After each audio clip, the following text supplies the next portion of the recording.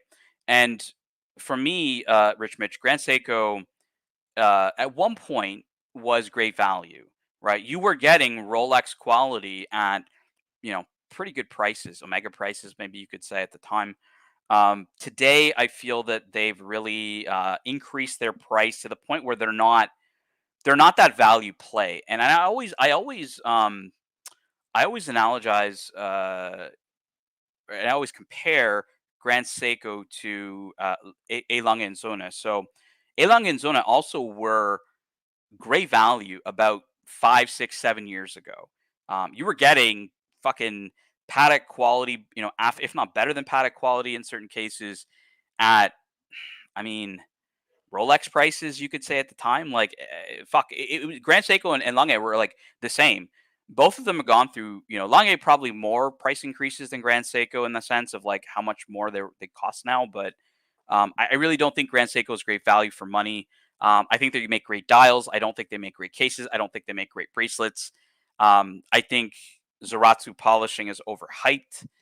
I don't like. I think it's just marketing. I think there's a lot of people at one point, and then fuck, even Craig Shipp today says it that he feels that Grand Seiko is Patek quality. It's not even close. Like if you understand how um, high horology finishing works, you won't find too much of it in an entry to mid level Grand Seiko. High end, you will, but I mean, you're also spending 50, 60, $70,000 on it, which is basically Patek money. So, I don't really count that in even in the discussion for Grand Seiko. But in the kind of entry to mid tier, the best dial maker, in my opinion, in this segment is Grand Seiko. If that's what you like and you love looking at dials and that's really what's gonna because a lot of people buy watches because of the dials, right? Like people like dials and they understand that's the part that you look at the most. So why not, right? So they are great looking watches. I would buy one, Rich Mitch. I wouldn't say I wouldn't buy one. I would probably buy the White Birch myself. I do like it, but I will call out the naysayers and the people spreading a bit of propaganda. The Grand Seiko ain't as good as they say it is, and you really need to look at it closely. Quality wise, Omega level, Rolex level, I'll give them that. Definitely not Patek, VC, or AP level at all, in my opinion, from the entry level and mid range.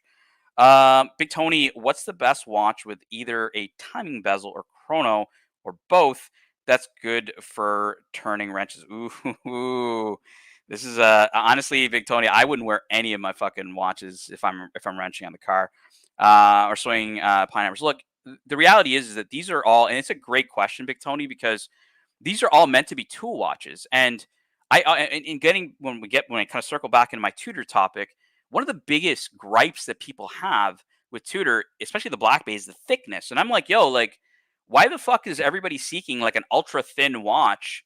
Because if you even think the 54, people are like, okay, they kind of got it right. It's like, bro, like that's a fucking thin watch, man. Like this is a tool watch. Like Tudors are meant to, as Big Tony's describing, be able to, you can work on cars, you can swing, swing hammers and stuff. It can take a shock, right? Like, so what the hell is the problem with thickness with a Black Bay? You're not supposed to be putting it under a dress cuff. And I think I heard, I don't know if it was Boston Collector yesterday or somebody else yesterday was talking about the Cubitus. Not to bring up the Cubitus at all here today, guys, but they were mentioning why couldn't it have been thinner to fit on a dress cuff? I mean, it's a sports watch. It doesn't have to be thin, right? And I think this whole propaganda of like, beach to tux, that's a Govberg saying. That's a Danny Govberg saying that a lot of people on YouTube have picked up. Danny Govberg said that the Patek Philippe Nautilus is the beach to tux watch. And the reality is that it wasn't meant to be that way. It's not the purpose of it. It's a sports watch, guys. It's not when Patek Philippe thinks you're going to a fucking black tie event, they ain't expecting you to wear a Nautilus, guys. They're expecting you to wear a Calatrava, what it's purposely made for. So, look, Big Tony, honestly, Seiko, Tudor should be just fine, but we're gonna get into why it potentially is not. I drive an Alfa Romeo and wear a Panerai. Sick, man. Nice Italian flavor. I love it. Don't know, Big Tony, if you're Italian yourself, but I do love that style. Dodger, I still wear my 1977 Seiko, never serviced. Dodge, mine needed a service. It was like the timing was way off. I was worried about water resistance. I had purchased it's the original Turtle. It's like the first Turtle, and it's the JDM version. So it's a lot more rare. It has hacking in it, whereas the US version, the 6309, did not have hacking in that Seiko. But yeah, man, great watches. That kind of tells you something. Like, Dodger's wearing something 47 years old. He's still wearing on his wrist. Like, let's just take a bit of this watch stuff with a grain of salt of kind of what is must needed, like in watches. Like, oh no, you have to have an in-house movement. No, you don't. In-house does not necessarily mean better. I've given you multiple examples of that today. There's lots of them out there. Rich Mitch, I've got a vintage Santos. Some of the old designs and styles hit like the finest crack. Yeah, man. A lot of, 90s stuff is coming back. A lot of, old design. I mean, fashion, design, it all comes back at some point, right? So I always try to tell people to be very wary of this because the term grandpa's watch is a very scary term to me. And I'll tell you guys why. Because today, when we think of grandpa's watch, what do we think, right? We think a Calatrava, hobnail bezel, yellow gold, maybe with Roman, simple dial, like white dial, like yellow gold kind of a thing. Just a simple, smaller dress watch, right? Why do we call that a grandpa watch? Because that's the watch. Those are the watches we saw our grandparents wear or our grandfathers wear. However, fast forward to 2024, um, your grandchildren are observing you wearing Rolex Submariners, Steel Sports, Patek Nautilus, Patek Equinaut, right? And I always kind of pointed out to people like everybody who says the dress watch is dead and that most that the dress watches are for older people, they have never heard of the brand called Daniel Wellington, have they? Because Daniel Wellington 4 or 5 years ago was a very, very hot brand with the youth, right? Teenagers, people, kids in their 20s were buying Daniel Wellingtons. Daniel Wellingtons were primarily dress watches. They were not sports watches at all. They were dress watches on a leather strap. None of those children or kids are going to fucking black tie events with, tuxedos. So the term dress watch to the youth doesn't even compute because they're buying Daniel Wellingtons wearing Crocs and PJs and hoodies. It's not a dress watch to them, guys. It's a watch on a leather strap. And they probably didn't buy, subby homages. And, I think I heard Buckley say the other day, the most sought after or, demanded sports watch is the Rolex Submariner. And I don't think he's wrong from, luxury collectors. But if that were truly the case, and that either the youth were, because if the premise is true that the dress watch is dead and it's all about the sports watch, and everybody who's like, and you hear this from everybody on YouTube who comes on saying, I don't wear dress watches, I'm a sports watch kind of guy, right? Well, let me ask you the question: what do you think the grandpa's watch is going to be when your grandchildren are observing you wearing that Submariner every single day? Do you think that that's going to entice them to wear the Submariner? I don't know. Fashion perspective says no. Sentimental perspective says yes. Darth Nagus, I still love early 80s digital Casio nostalgia. Yeah, man. Early 80s I actually never got this, but I wanted like the first gen like G-Shock. I mean, they're around, you can buy them. I never really went that far, but it's something that was on my list when I was collecting vintage Seiko. And look, I always recommend to people, if you're looking into collecting vintage Rolex, start with vintage Seiko, because vintage Seiko, I mean, at least when I was collecting it, wasn't that expensive. It's a bit pricier now, especially with all the reeditions. The second the 62 Moss reedition came out, like I bought my 62 Moss for like maybe 1,000 Canadian, 1,300 Canadian at the time. When that 62 Moss came out as a reedition, it was thousands of dollars brand new from Seiko, and it shot up the price of the OG 62 Moss into $2,000, $3,000. And I was like, fuck, I'm not spending $3,000 on a fucking Seiko. Like, I got a fucking limit here, guys. Like, I'm going to be looking into Tudor at that point. I'm going to be looking into certain Omegas at that point. I'm not going to be buying a vintage Seiko for that. But still, still good buying in the Turtle range, 6309, 6306. If you guys like the Pogue, Mike the Snake, I'm sure he's listening, has himself a Pogue. I used to have a True Pogue. So that's the yellow dial, water resist. Mike the Snake can tell you all about it. And I actually had a really cool watch. I had a 69 speed timer, and it was from March 1969. And why that's important is there's this whole kind of uncertainty around who created the first automatic chronograph wristwatch. And everybody says it's the El Primero. The watch I had was an automatic vertical clutch chronograph, but made from Seiko in March 1969. Now 1969 is the year that the El Primero came out and or debuted at Basel, right? So if everybody remembers who has been around since Razzle Dazzle Beazle World, that fair is generally very early in the year. Well, this watch on my wrist was produced in March of 1969. It was in production. It was off the line into a customer's hands, like in fucking March, right? So that's why I believe I actually wore one of the first, if probably a handful of the first automatic chronograph ever released in the world, and I had it on my wrist. Sadly, sold it. Tried to get it back and just never could. It was a beautiful, beautiful example of it. And yeah, just that's the one that got away, boys and girls. The one that got away. I might get a Blancpain swatch for my Farmer Joe work. Yeah, man, why not? Right? Like I tend to wear Seikos. But I do wear the moon swatch as well. Like, I actually got my wife into it, Big Tony. Surprised. My wife hates watches. She knows how much of a nut I am with watches. She's not into watches, but I ended up buying, a bunch of. I have the Mission to Moon. I have the Mars. And I bought the Uranus one, the light blue one, and she really liked the color, and she's like, "Well, can I have it?" And I was like, "Fuck, this girl doesn't like watches, so I'm gonna give it to her." And she's actually gotten really into it, so pretty cool there. There's about 2 people who know Craig Ship is here. Yeah, exactly, NATO. I just wanted to point it out because Craig Ship still believes that. I mean, he still streams. I hop on there once in a while, just ask his opinion on Grand Seiko, and he still believes that Grand Seiko is better than Patek Philippe. I was thinking Omega Planet Ocean Chrono. It has a timing bezel and chrono with a beefy movement, plus is reasonably priced. Yeah, the only question is that's a really good looking watch too, man. Like, do you really want to abuse it, Big Tony? Right? Like I'm wearing my Explorer 40 today. I've, knock on wood here, kept the bezel pretty unscratched.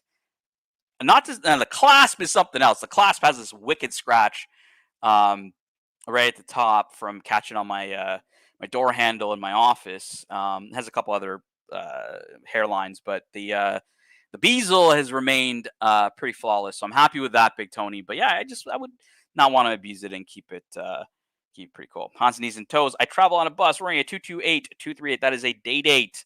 Hans Knees and Toes is a very, very bold human being, I would say. Spunky Hunk Tudor watches, the tool watches for unapologetic tools. Spunky Hunk. Yeah, True Willard. I had 6309 is I believe it's the turtle. But I could be wrong. I think it's like the 6. I think the Willard is like the 6105, 8001. I had the 6105 8000. That's the cushion case version. It's not the Willard. It was a symmetrical cushion case. Fuck, I might as well show you guys because reference numbers are not good. So 6105 8000 Seiko. I'll show you guys what I'm talking about. This is the cushion case OG Seiko here, as this guy shows. So you can see here, it's similar to the Willard, but it has the cushion case, so it's a symmetrical case. So I'm going to show you guys now the Willard. That's a 6105 8001, I believe, is the Willard. Or 8000, yeah. Well, I mean, Hodinkee has it as the 8000. 8110 is the Willard. Sorry, my bad. 8110. I was like, why does Hodinkee have the 8000 as the Willard? Let's pull up a Captain Willard for you guys. Captain Willard. All right, Captain Willard here. Pretty nice. So what you look for in a Captain Willard is, first of all, you want to look at this traffic, the traffic hand seconds, and you'll have obviously the loom, and then you have this little red dot. Not always is the color present on the dot. So you really want to find one. Mine had the red kind of patinaed into a bit of a pinkish hue. I would say it's still red, but a bit of a pinkish hue. When you look at the loom, that's the next kind of thing you look at. You look for something what's called wabi. Wabi is like where the loom goes kind of black. So this loom is actually pretty decent. There's a bit of wabi on the loom here. You can see hands are a bit corroded.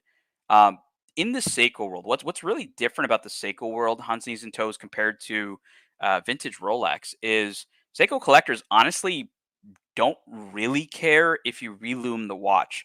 A wabied up dial with a bunch of like blackened loom does not look pleasing to anybody, and a refinished or reloomed dial actually it's kind of like when we're talking about cars, where if you do a car, like obviously an all original paint vintage classic car in good condition commands a premium. Most cars won't be in that condition, and depending how bad the paint is, how much rust there is, a restoration may actually increase the value of the car. And that's kind of the same in cases of Seiko, where relooming, a completely wobbied up dial that really looks bad probably would command you a bit more money. Not a huge premium, but a bit more money, I would say. So and that's very different than vintage Rolex. Vintage Rolex, you are like you are going to get trucked on vintage Rolex if you relume a vintage, sports any vintage, in my opinion. Not a good idea in Rolex, because Rolex collectors are kind of like Porsche collectors. They're very, very picky. They're very finicky. Like, you guys think we have it bad in the Archieverse with like Rolex people. Man, I've seen like some um, really particular and specific collectors when it comes to Rolex, and they can be pretty brutal, guys. So yeah, be careful. That's why I always recommend, if you want to get into vintage, start with Seiko. It's not very expensive. If you get burned, everyone talks about the landmine about vintage. Like, look, educate yourself, right? Start with something a bit easier to collect, a bit. And honestly, the Seiko stuff is really fun. Like, if you can get past being a snob, which not a lot of people can. I can, obviously, but not a lot of people can. Um, yeah, it's a ton of fun. Like, really, it is. And you can, like, Dodger's wearing something that's 47 years old. Mine's 46 years old. Like, it's cool to just think about that. Like, think about the history. Think, like, whenever I look at that Seiko, and I actually, by the way, guys, I wore that turtle when I met Mike the Snake, because I mean, I could have brought Mike the Snake, 4 of my Patek Philippe's or my Hulk or my Pepsi, like anything hyped or high horology. But I really have, if you guys ever watch a watch show with me and Mike the Snake, like, I really enjoy talking to Mike about not just Rolex, but Seiko's stuff he likes. He was wearing, I think, not a vintage, but he was wearing an orange Seiko Monster the other day. I recognized that when he was on the show with Mark Goldberg. I know Mikey likes Seiko, so I decided to bring my Seiko to meet up with Mike, and yeah, it was cool, right? Like, and it was probably something I'd wear if I was meeting up with Dis as well, because I know Dis really likes Seiko. So yeah. Yes, yes. Joseph D, call Mike the Snake's uncle for all your Seiko needs. Uncle Seiko, baby, Uncle Seiko. All right, so let's get into. Got one more question. LV at 10. Would you ever consider getting another 1680 red? I would. LV. So mine was a Mark IV dial, so that's a feet first dial. I would be probably looking to get like a Mark One, which is a meters first style. It doesn't have to be a Mark One. Like, it could be up until, like, up until anything that's red, like this Mark V or Mark Six on it. So yeah, like, I don't really mind any of them, but yeah, I would. I actually really enjoyed that watch. It's got history in it. It's the first Rolex Submariner with a date. Also, the first Rolex Submariner that came out in gold. So there is a bit of history in that piece. Red sub is still pretty unique. They haven't done the red text on the Submariner since. I don't know if they will. I don't think they will. Yeah, just really cool piece, LV. One of the pieces I do regret selling. I remember at the time when I was selling at LV, a friend of mine who had sold his Mark One told me I'm a fucking idiot, and he was an idiot for selling his Mark One, and I shouldn't sell it. And this was before the boom, even, LV. So yeah, I mean, look, the boom hasn't really helped vintage too much. Vintage is kind of just not gone on the same trajectory, I would say, as modern Rolexes have. But for me, the 1680 just has so much history. It's such a cool watch, I would say, especially in the red dial and in the red text. Like, Clive, shout out to Clive. He has the white dial version of the 1680. They did produce the 1680 in white later on, as well as when they did service dials for these red text, they would replace it with the white. So yeah, definitely the answer to you, LV, is I would definitely get one. I just, you know what? Maybe it's on the radar for the new year. I've been really thinking about it, of like what to buy. I typically wait to buy after Christmas. I don't buy watches before Christmas because there is a bit of run up in the price, and I'm a bit of a cheap fyke like that. So I'll wait till about February. That's when I bought my World Time. If you guys remember, was in February of this year. I'll probably be seeking something around February, and one of them could be a vintage Rolex. I've been maybe I'll pull up Tropical Watch in a second. We can go look through that in a second. Nice to see you, JCB, in the chat. Good morning to you. Biff Helms, have always liked the Seiko Superman red and blue bezel. I'm not familiar with that one, Biff. I know a lot of red and blue Seikos, or red and blue. I mean, you can get it in the SKX 009 is a Pepsi. So there's a few. I don't know if that is the Superman. Maybe I'm right. Maybe I'm wrong. Totally cool watch, 1680. Yeah, you know what? We gotta talk about vintage. Let's go. Before I get into Tudor, let's show some vintage here, guys. So this is tropical watch. I'm sorting it price high to low. Let's see what interests me. Now, look, I'm not a huge fan of Comex. It doesn't really mean shit to me. Obviously, they're very valuable. This is almost 100 grand. It's got provenance, service records, cool watch, but it's Comex. Nothing doesn't mean nothing to me. 1675 is a cool reference. 85 grand. Look, I'm not getting a 1675 for 85 grand, guys. Like the 1675 is a GMT range that came after, I believe, the 6542. 1675 ran for a long time. There's a lot of variants of it, so you could probably get a cheaper 1675 than this one. I just think that yeah, it's a bit pricey for a 1675. We'll talk Cartier 5512. So this is a cool subby 5512. Actually, interestingly enough, looks like more like a 5513. And the difference between a 5512 and a 5513 is a 5512 typically is the chronometer certified movements, usually the four liner. Now there were some 5512s with two line. This is an example of it, two liner. And this is obviously it's got a print on it, a Serpico e Leano tulip dial with service paper, $73,000. Still a bit pricey, not really my thing. I'm not a huge Daytoner fan, guys, so I'm going to skip the Daytoner.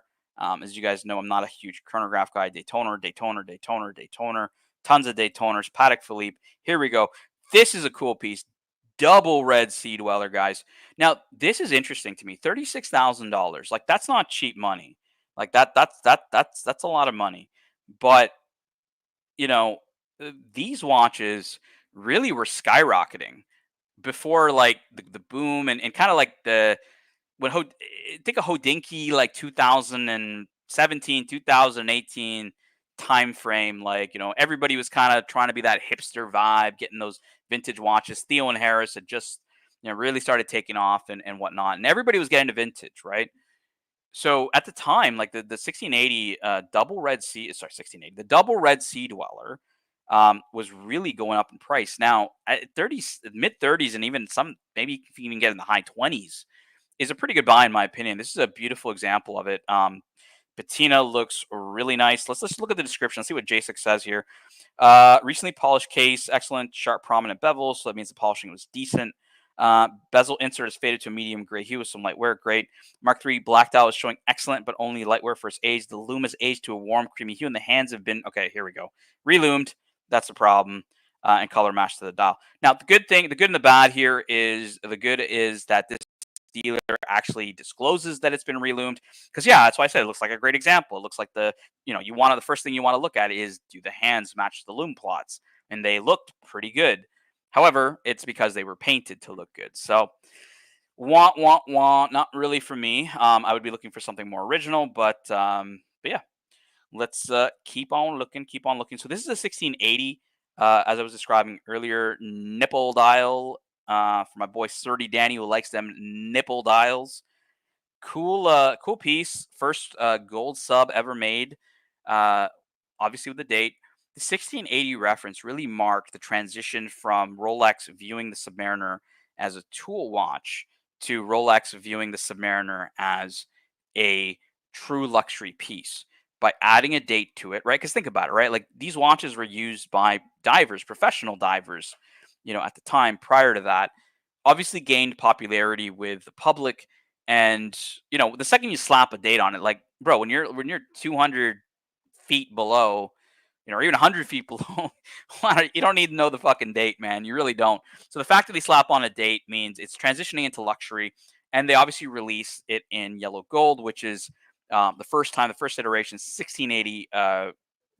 This was a nipple dial. Really cool. 3HR says 5513. Great value. Nice to see you, 3HR, in the chat. Maybe not on the 5512. What did Hans say? Still want a birth year, 5513. Yeah, for me, Hans, interestingly enough, I think the birth year for me, I was born in the early 80s, would probably also be a 5513, because the 5513 was produced from like the 60s into the 80s. That's a long production cycle where the subby was actually the 5513 was actually still in production when I was born. We got Hippo Lord in the chat who says, "Hello, Tan. Hello, Hippo Lord." Um, so yeah, 1680 looks pretty cool. What else would I buy over here? Don't want to stay away from OP and the modern stuff. Again, you can see here another 1675 I showed you guys, significantly cheaper gilt underline dial. For those that want to know what an underline is, you can see the underline right here. It's all these kind of nuances when you're looking at vintage Rolex, right? Like you've got Swiss only, you've got underline. How do they describe this? Yep, Swiss only and an underline dial, and it's a gilt dial. So gilt here refers to the text. Rolex is written, and GMT Master Superlative Chronometer officially certified. All this shit is written in kind of a goldish text as opposed to white. That's what they mean by gilt dial. Pretty cool, pretty nice piece actually. But again, 1675, not really my cup of tea. I want it a bit cheaper. Look at this double red sea dweller. Now we're getting into 33, low 30s again. Let me see what the style is like. Matte black, Mark III, excellent, showing little if anywhere. The lume has aged to a creamy hue and the hands match perfectly. So this, everybody, is an original dial. So that means that the lume on the hands, the looms on the plots are original and will increase the value of the piece. Interestingly enough, comparative to the other one, which this one could be one of the pieces I'd be interested in. Double red sea dweller. Like when you go to these meetups, right? Like I'd be wearing a double red sea dweller over a Cermet, over a Hulk, over my Hulk. I'd take a double red sea dweller over my Hulk any day when it comes to going to like a watch event. So yeah, if you're looking for something a little unique, definitely check out vintage. You just gotta, you just gotta be a little careful. That's why I said if you're wanting to get into vintage and you want to not really jump into the deep end, start with Seiko, learn a bit about vintage, learn a bit about what you should look for, and then dive into Rolex. You'll be a little bit more experienced. You'll know what to look for. And look, if you absolutely want to get into vintage Rolex and you don't want to take you want to take the shortcut, go to Tropical Watch. I'm not paid by Tropical Watch. Archie is not paid by Tropical Watch, but they've been around the game for a long time. You can see here from the descriptions, the watches are being described very well. And I would trust this dealer because I've seen this guy do business forever. Kind of like the David SW from back in the day of vintage watches. We got Suckerhorn in the chat. Nice to see you. Suckerhorn says hello. Hope you are well. Good morning to you, sir. We got Green Man says these are super cool, but that is a lot of cash for a watch you can't really wear. I don't know if I agree with that, Green Man. I wore my 1680 pretty often. You got to be careful with it. Obviously, you want to get it checked out by a watchmaker. At the very least, you want to get it checked out for water resistance and ensure that there is some water resistance on the piece because you want to be able to wash your hands. You want to be able to go out in the rain. You want to be able to do light activity with water. Again, do I recommend you go and swim in one of these watches or dive in one of these watches? Probably not. You may want to check it first from a water resistance perspective, water testing perspective, pressure testing perspective. But yeah, I wore mine pretty often. Like I hear this kind of shit all the time, Green Man, around like, oh, you can't wear a Patek Philippe all the time. Or Archie's like, these are for special occasions. I think it's bullshit. I can wear my 5212 to work every single fucking day. Right. And I get it. Right. Like, I've seen people get water damage in their watches. Yeah. Like a lot of people do dumb shit. They fucking take it in the shower. They they take it swimming and they wash the dishes with it. Like, okay, guys, like, you got to be a little careful with your pieces. And I think the reality, Green Man, is like most collectors these days don't want any watches with any scratches. They want like fucking retail ready, right? They want slider condition. They want everything to be perfect. So my kind of question to anybody who says, well, you can't wear a Patek Philippe all the time, or you can't wear this all the time is like, yeah, but like, honestly, you guys all baby your watches anyway. So like, I tell Archie, why not buy yourself a fucking really nice grand complication right into the sunset with like a really cool Patek Philippe. And Archie's like, well, I can't go swimming in it, man. And it's like, dude, like you're not gonna go swimming when you're fucking 85. Like I know you're not. You don't want to go swimming right now. So yeah, I don't know. I gotta kind of call it out. I see it here on this one. Cannoli Cream. I'm too scared of a Frankenstein to buy anything more than a vintage date. Cannoli Cream. I'll tell you something about vintage Rolex. when it comes to movements, most people don't give a fuck if it has Frankenstein parts in the movement, as long as the movement's an authentic Rolex movement. Just because they, maybe used a newer, or you serviced it and they had to replace a part, they don't care that the part is not original. Okay. So in that sense of the word, I don't think it really matters when it comes to the movement. Other things do matter, right? Like if you put, and I'll give you an example. I bought a watch years ago off the flea, and it was a vintage Datejust, actually, a cannoli cream, and it had it was simple Datejust, right? Jubilee bracelet, silver dial, basic clasp. And I actually took it to my local AD to get it authenticated. And this was years ago, right? We're talking 15 years ago or some shit. Um, get it authenticated, and it came back that the clasp of the watch was not. It was an authentic Rolex clasp, but it wasn't from that model, and thus it would be a Frankenstein, right? So yeah, even like you can get bit by that, because even in photos, it's sometimes hard to see, what class, and especially with vintage Datejust, where there's just so many of them that people don't necessarily describe them that well. Whereas like a watch like this double red, like JSIC would have to describe that the clasp is not from the watch because it could have severe impact on the. I mean, it's not say severe, but it would have an impact on the value. So long story short, for that one, cannoli cream, I actually returned that watch. I was like, I could. The seller was offering to buy the clasp. I didn't want to deal with it. I didn't want to have to wait, so I said, "Fuck it, return the money, return the watch." He was cool. I got myself something else. Um, and yeah, but look, I wouldn't really worry about Frankenstein's. Just buy from a good dealer, and they'll honor it, right? Like especially this guy at Tropical Watch. I'm pretty sure you wouldn't have any issues with him. Yeah, water sports like R. Kelly, yeah. Hippo Lore, Vintage Zenith are still great value. Yeah, you know what? Zenith is severely overlooked. I would say, I mean, given their history with Rolex, right? I mean, being the Daytona's movement for so long, in Rolex, is something, right? That's why I have to give Zenith some respect. I'm not a huge fan of the brand. I'm not a huge fan of the story of the El Primero being the first because, like I said, I owned a Seiko that was in production before the El Primero was even shown at Basel World.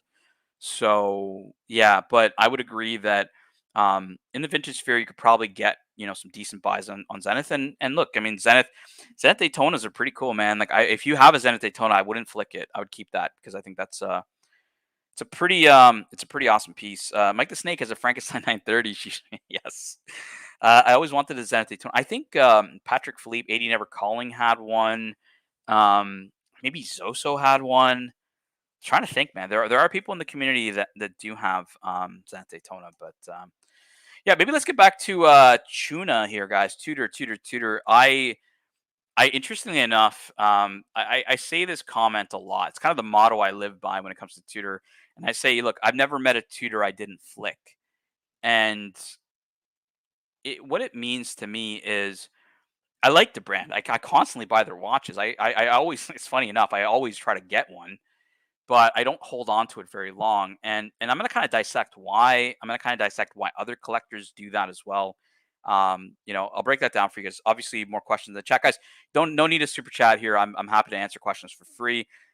Just direct them to me, and I'll be happy to speak about them.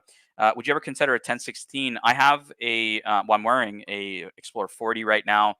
I would consider a 1016. I would probably go a little. I would go a little special on the 1016. I'd probably look for like an albino dial 1016, which is like a white dial. Pretty rare. Probably too rare for me to ever find one or something that's affordable in that sense. But yeah, I mean, 1016 is a classic. It's a classic Explorer. It was produced for a heck of a long time, popularized by Ian Fleming. And yeah, you know what? I don't mind the 36 mil size LV on the 1016. I've, one of my good friends, Jin, has a more modern version of the 36 mil, but there's always been that stigma when the Explorer 39, the Explorer 40, that they were kind of sized incorrectly because the purists, I believe, think that the Explorer should be always a 36. So yeah, I would definitely get a 1016 myself. I just would have to find the right one, I would say. But you flicked a few Pateks too. Yeah, Hans and Knees and Toes. I think the difference is, what I mean by flicked is I mean, I still have Pateks that I've kept, right? And the 5196 is an example of one of them. I bought that 5196 when I was still on the Archie show before I had left. So we're talking 2017, maybe 2019. Sorry, 2018, 2019. So I've owned that for who knows, like at least 6 years now. I mean, that's a watch that I've kept around. I've had watches I've kept for longer, like my Datejust 2. I've owned for 12 years and stuff like that. So whereas I don't have a Tudor in my collection right now, I recently flicked the Tudor Black Bay 54 to a friend of mine. You may have seen him on the stream, by the way, guys. He was the guy, he was the cameraman helping me out in Watch Time, New York. Mina, you saw him on the stream. He bought the Tudor Black Bay 54 for me. Yeah, I did flick this. So I'll tell you the Pateks I have flicked. 5711 blue dial. I flicked a 5127 R rose gold Calatrava. I flicked a 5035 annual calendar white gold. Trying to think if I flicked other ones. But I currently have 5196, 5212, 5320 perpetual calendar, and 5230 world time. So still have a deep connection to Patek Philippe. I never actually owned an Aquanaut Hunts, Knees and Toes. I'm from that era when I bought my Nautilus where people called the Aquanaut the poor man's Nautilus, and it was kind of like looked down upon. So yeah, I just never was interested. I could never actually at the time, Hans Knees and Toes, ever ever get past the idea back then that like that watch was on a rubber strap. I really just couldn't. I really just couldn't get past the rubber strap. I was like, I'm not spending at the time. I mean, my Nautilus was 26, so at the time it was probably like low 20s, maybe high teens for an Aquanaut, and I was like, fuck no, I'm never spending that much money on a rubber strap. Now it's like fucking normalized, right? Aquanauts are very popular, and Oyster Flex Daytonas and Oyster Flex is very popular. Again, I'm a bit of a purist in that sense. I don't find rubber to be luxurious. I do like rubber straps. Don't get me wrong. I think rubber's great. I just think spending a significant amount of money on rubber isn't really cool. Rubber.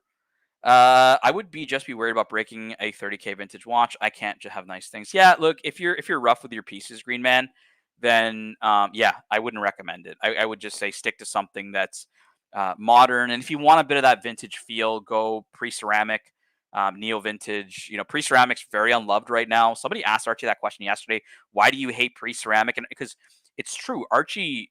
If you scroll back like maybe 7 years, 8 years, 6 years into his live streams backwards or in his videos, Archie used to always recommend pre-ceramic over ceramic. He used to feel that the ceramic bezels, were too flashy, too blingy. And the fact that the pre-ceramics could age, had a bit more character to them. The super case at the time, we were talking Rolex, Submariner, 14060, or the 116, 610 Submariner date or no date. We're talking about the super case, maxi dial. Like the cases were not very popular, or there was a lot of people that didn't like the case size of the super case, and so a lot of folks were spruiking pre-ceramic, including Archie. Archie said, "Look," and I would agree with him actually. ABC's probably listening. If you're listening to ABC, shout out to you, big pre-ceramic guy. The pre-ceramics from a case, I would say case size, are perfect, and I really enjoy the fact that you can, especially if you get a holes case. I know everybody kind of likes the no holes case. I like the holes case one. Solid End Links holes case. Very easy to get the bracelet off because I really enjoy switching straps on the on vintage subs. Like to throw them on a NATO. Like to throw them on other straps. Just a lot of fun. It gives you a lot more, which you can't do on a modern Submariner anymore. You can't throw you don't see anybody throwing a fucking Hulk on a NATO. Like the most you'll ever see is like a rubber B or like an Everest strap, right? You don't really see them on anything but like kind of rubber Bs or rubber straps, right? So yeah, I mean, I get the point, Green Man. I just look, I'm trying not to. There's a lot of people that deter folks from vintage. They deter folks from being interested in vintage or buying vintage. And for me, I just don't see the point of, fear, uncertainty, and doubt. I don't see the point of that. There's a lot of, I mean, I got into vintage. I didn't get burned when I got into vintage. If I can do it, you guys can do it. You just need someone to help you. And, if you have questions about vintage, most people know how to get a hold of me. I'm in the WhatsApp groups. You can find me on Instagram. You can shoot me a message in the chat if you have a question. I'm happy to answer them as I'm, keeping you guys entertained and company until Archie joins us in about 45 minutes. I think Archie's going to do some political talk. Again, I'm not sick of political talk. I'm not really wanting to do political talk. I'm wanting to have some fun, talk some watches. Danny, I'm assuming this is another Savron video. I'm going to call it out that it's Savron. I think that it is Sav. The style of videos look very Sav, but I could be wrong. I'll send this to Archie to play it later, Danny. Just because I can't. I'm literally running it solo right now, so it's a little tough for me to copy, paste, put it in, get it to work, make sure my audio is working on my thing. I'm just going to do some watch talk for a little bit, Danny, and then when I get off the stream and Archie hops on, I will start trolling him with Savron's videos. So Tudor, guys, if you look at kind of these watches, let's just look at the animation that I have up here. So they're obviously showcasing the new FXD. Then they go into the Tudor Chrono Boutique Edition Black Bay Blue, right? Like, which they also have a pink edition as well. Now they're going to go into the Meet the Black Bay Blue Ceramic, right? Like, and it's just like variation after variation after variation of the FXD or the Black Bay, right? Like, they realized that their customers were getting a little tired of Black Bays, and then they just decided, well, let's just work on the Pelagos lineup and do more FXDs or do more, XYZs. It's just like the problem with Tudor, man. I don't even understand this, to be honest, from a business perspective. It's like, if you're a buyer of Tudor, you're going into the Tudor boutique or the Tudor shop, you're just like, fuck, like, which one do I buy? And the one downside of Tudor, I would say, or one of the downfalls of Tudor is you get that initial kind of hype, right? It just, and a couple examples are the Red Bull Tudor. I mean, Bear Clooney, like I said, joined me at Watch Time New York last year for the show, and he brought his Red Bull. At the time, you couldn't get the Red Bulls. It was very hard to get. Bear was offered it from his AD. He immediately picked it up. I don't know if he still owns it. He may have flicked it. But I mean, it's a cool watch. Like, I actually really like that watch. There's nothing against it, but that initial hype was there. And I've heard recently that the initial hype is just kind of gone down and you can buy them. So they're not that hard to get. I feel the same, it was the same way with the Tudor GMT when it first came out. The Tudor GMT was hard to get, and therefore it sold for a bit of a premium on the secondary market, and it went down. I believe that the Tudor Chrono, the pink edition or pink dial one will go down.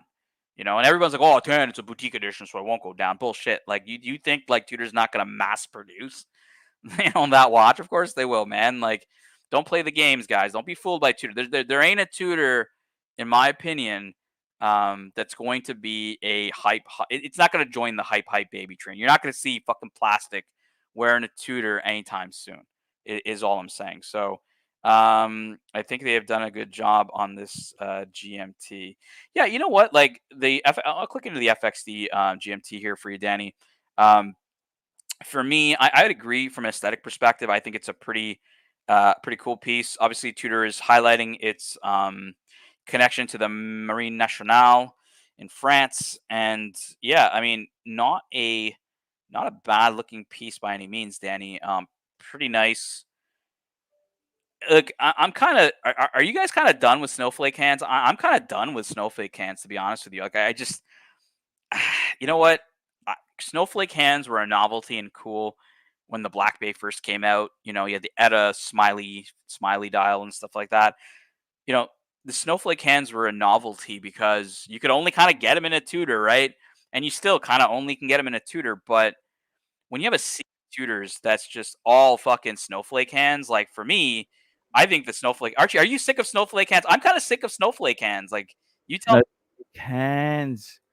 Hey, I got to tell you, I love them. Bit of variety. Mercedes or snowflake. I tell you what, I bet you get more Can you mileage. guys hear Archie at all? I can hear. Yeah. I can't hear him. I can hear me. You can hear me. Danny, Hello. Snowflake hands. Hello. Oh, you're good now. Sorry. I can tell you this: snowflake hands would last longer than Mercedes hands. Mercedes hands, you're lucky to get 100,000 miles out of them. Well, I started off the show by talking about, Tudor at one point was kind of the Rolex parts bin, right? They used to use the Mercedes hands from Rolexes. I Yes. I don't know, man. Archie, when the Black Bay first came out, or came out at a movement, snowflake hands. To me, it was cool, right? It was Yes. unique. Now it's like fucking everybody's got a Tudor and everybody's got to watch the snowflake hands. I kind of like the 54 where they dropped. I think I drink the snowflake part on the second hand. I think that was pretty cool. What did you think of that thing I sent you this morning? There was a watch that cost more than a Rolex sub in the 60s. Watch the cut. Let me check. It has got the crown at 12, a Triton. Yeah, let me. You know what? Let me pull this up for the I'll crew pull it here. up. For you. I'll pull it up. You're gonna pull it up. All I right. got it. I got it. I got it. We got it here. Here it is. This is By the way, watch. shout out to you for starting early, Archie. This is about 40 minutes earlier than you usually start. Hey, that's okay. There, we've had some big news in America. Make the super chat great again. And so, are you doing political talk? So I saw the Private Info sponsored a political talk show. Is that what you're doing tonight, or what are you look? doing? We're just look. America's changed leadership, and one thing I must say is Kamala Harris came out and said they're going to help Trump come. They're going to help give them every assistance, which is a nice thing. Isn't that beautiful? There's sides don't take arms. They don't shoot each other. They say, okay, we lost. Other side won. Let's go. Well, she also is the vice president, right? She's responsible for, I believe, being part of handing over the power, right? So it'd be pretty shit if she didn't. You see the way Trump behaved last time? That was pretty shit. Yeah. But, look, hey, it's Trumpster, man. What do you expect? Tell me about this Triton, right? Tell me about this Triton. This What's so Triton here special was about more this? expensive than a Rolex sub when it was new in the 60s. But would you buy one?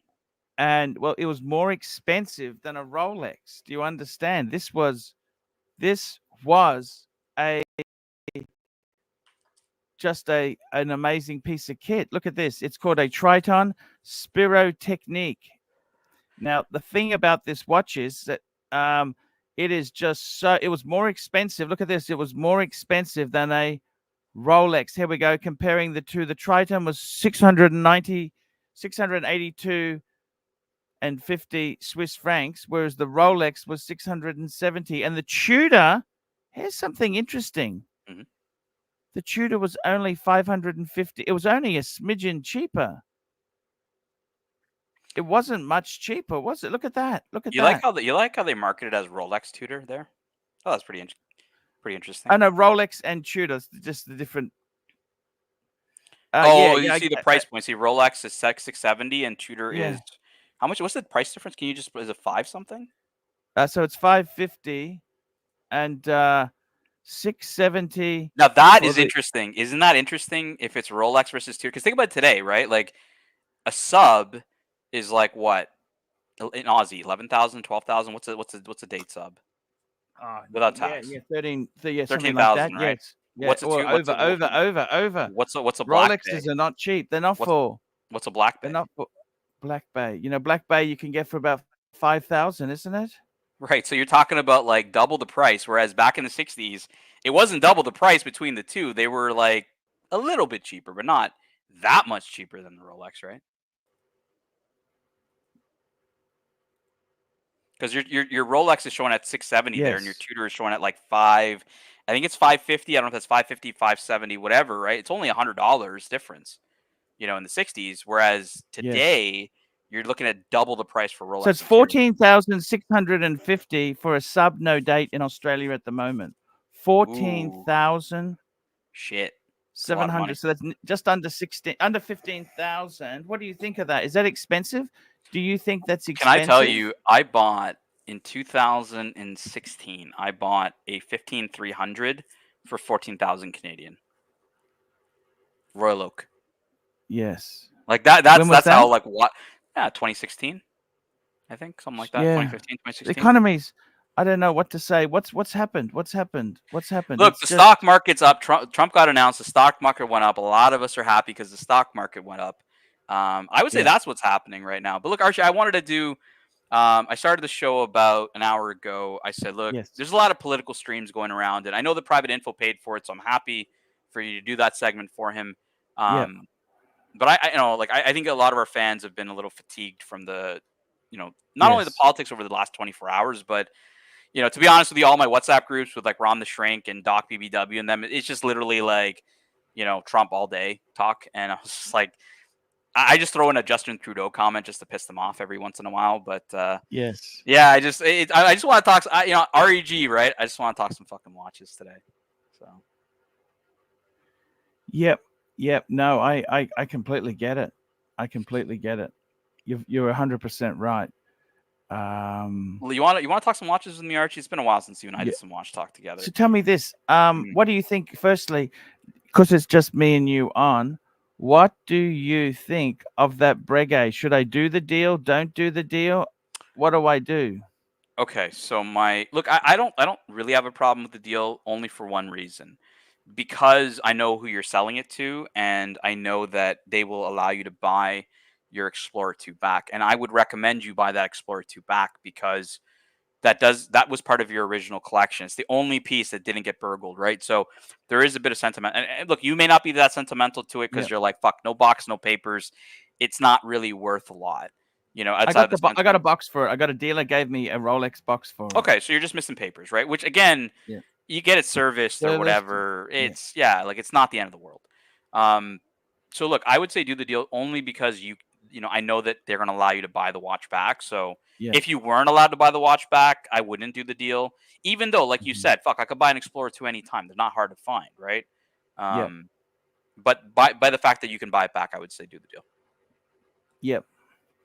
Like I love this watch. I'm not the biggest fan of the 662 PAM. I did a bit of PAM talk earlier where I told people my favorite PAMs are like the Edo ones, 111, 005, 112.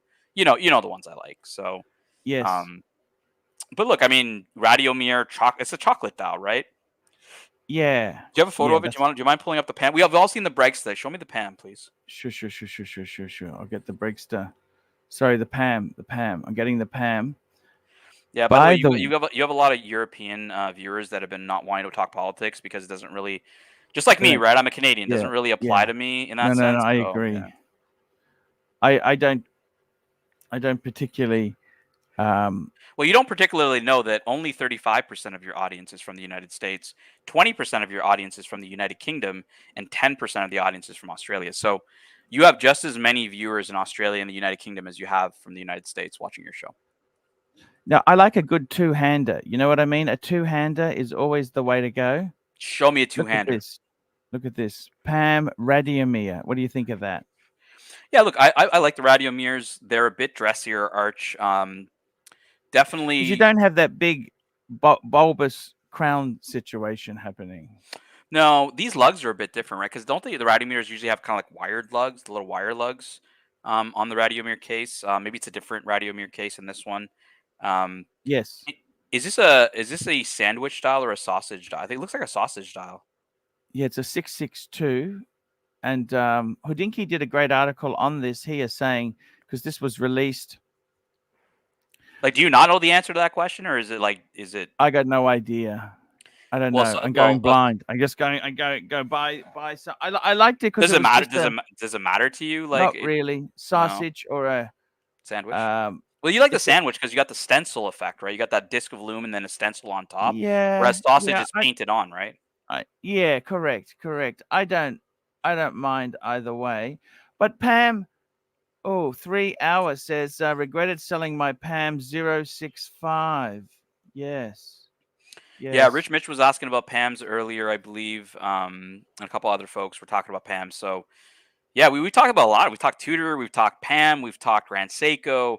I've done some vintage talk. Then you popped on to tell us about this PAM, Archie. Why Radiomir? Why not Luminor? Because you've owned a submersible. You've owned. Yes. I've never seen you own a Radiomir, but I've never also. I like the retro. I like the retro. This is a retro. This is a reissue of a vintage. That's what it is. It's a. Ooh, you're getting some hate from Bear in the chat. Total waste of money. Ugly, useless Radiomir. Look, the Radiomir was the original Panerai, though, right? The Radiomir was the one that they used in World War II. It wasn't the Luminor. Yes. I've got to be totally honest with you. With Pam, the big thing I love about Pam is that they're big, they're chunky. There's a lot of there was a time when Pams were like the Rolex in the early 2000s. Do you remember those times? You're a bit No, that was I was a bit young. I was probably in my teens, like at that point. But absolutely. but One Pam of the biggest disasters in Pam. You know what it was? is when they had that movement that was unfinished. That was No, like a what about the special edition. Ferrari watches? The Ferrari Pams. I don't remember the Ferrari problems. Well, they had I don't know what it is. Ferrari seems to be the kiss of death when you put it on a brand. I don't know because it's such a great brand. Remember Gerard Perregay had Ferrari stuff. Remember Ferrari? Yeah, I'm trying to think of a collab with Ferrari that was actually good. You have a super chat here from Jeremy Kearney. Jeremy Kearney, €2.50. No politics, big boy. Rolex Explorer 1 or Cartier Santos Explorer 1.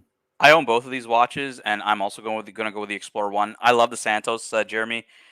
Bit of a scratch magnet, Archie. Like, I got a wicked scratch on the fucking bezel. It's all polished, right? Yeah. Wicked scratch on the bezel, and yeah, it is a nice piece. So the Cartier Santos, I have the large version. It's slim. Bracelet's very comfortable. I really like the Santos. I think it's an overlooked watch. I think it should get more credit than it gets right now. It's not an unloved watch, but square watches aren't very popular. AC3. If you were to pick just to give Jeremy some value for money here, if the answer was Cartier and it wasn't the Santos, are you getting the Santos if it's a Cartier? Or are you leaning back to the tank? What are you thinking in Cartier right now? I love the Santos. I think Bear has got it nailed. The Santos is the way they did it. The problem with the tanks are they're a little bit small, a little bit. The Santos is just such a, it's smart casual. It's the time. Watch for the times. Like the problem with the Santos was the original Galbis and that they were really quite small because it was a different time period. Mm-hmm. And I was angry that Cartier dropped them and relaunched them. But now I've kind of said, oh, gotcha. I understand why they did that. So.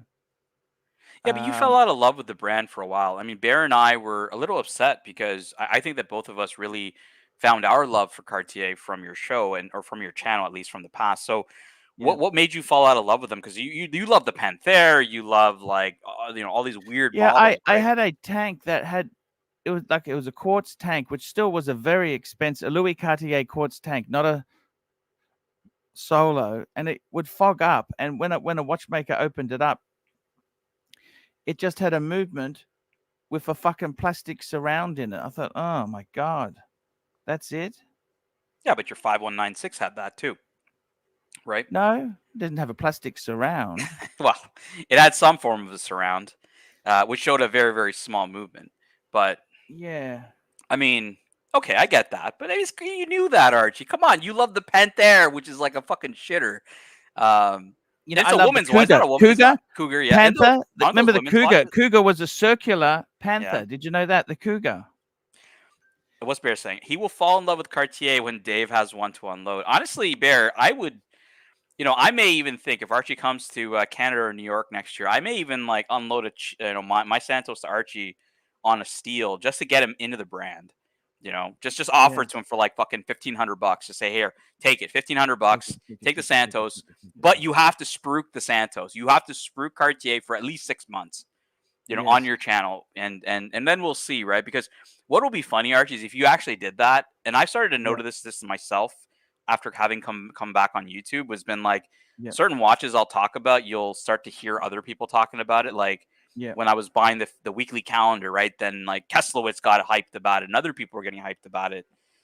So yeah, I would assume if you talked about Cartier, some people would be buying Cartiers. Yeah, Cartier's interesting stuff, really. Cartier, I can't see how you could not love Cartier. You know what I mean? You know what's funny? When I bought my Santos, was it last year or the year before? I don't remember. I texted Bear. And I said to Bear, I said, look, I bought the white dial. Don't hate me because I didn't buy the blue dial, or it was before the green dial was coming out. And Bear said to me, he says, no, man, you picked the right one. He's like, fuck the blue. He's like, get the white. He's like, that's the one. That's the classic. It's going to hold good money. I agree. I agree. I think the classic, the white dial is the one. That's just the original. The green is very popular. The green. The green is. I don't even know it's popular. Like, I don't.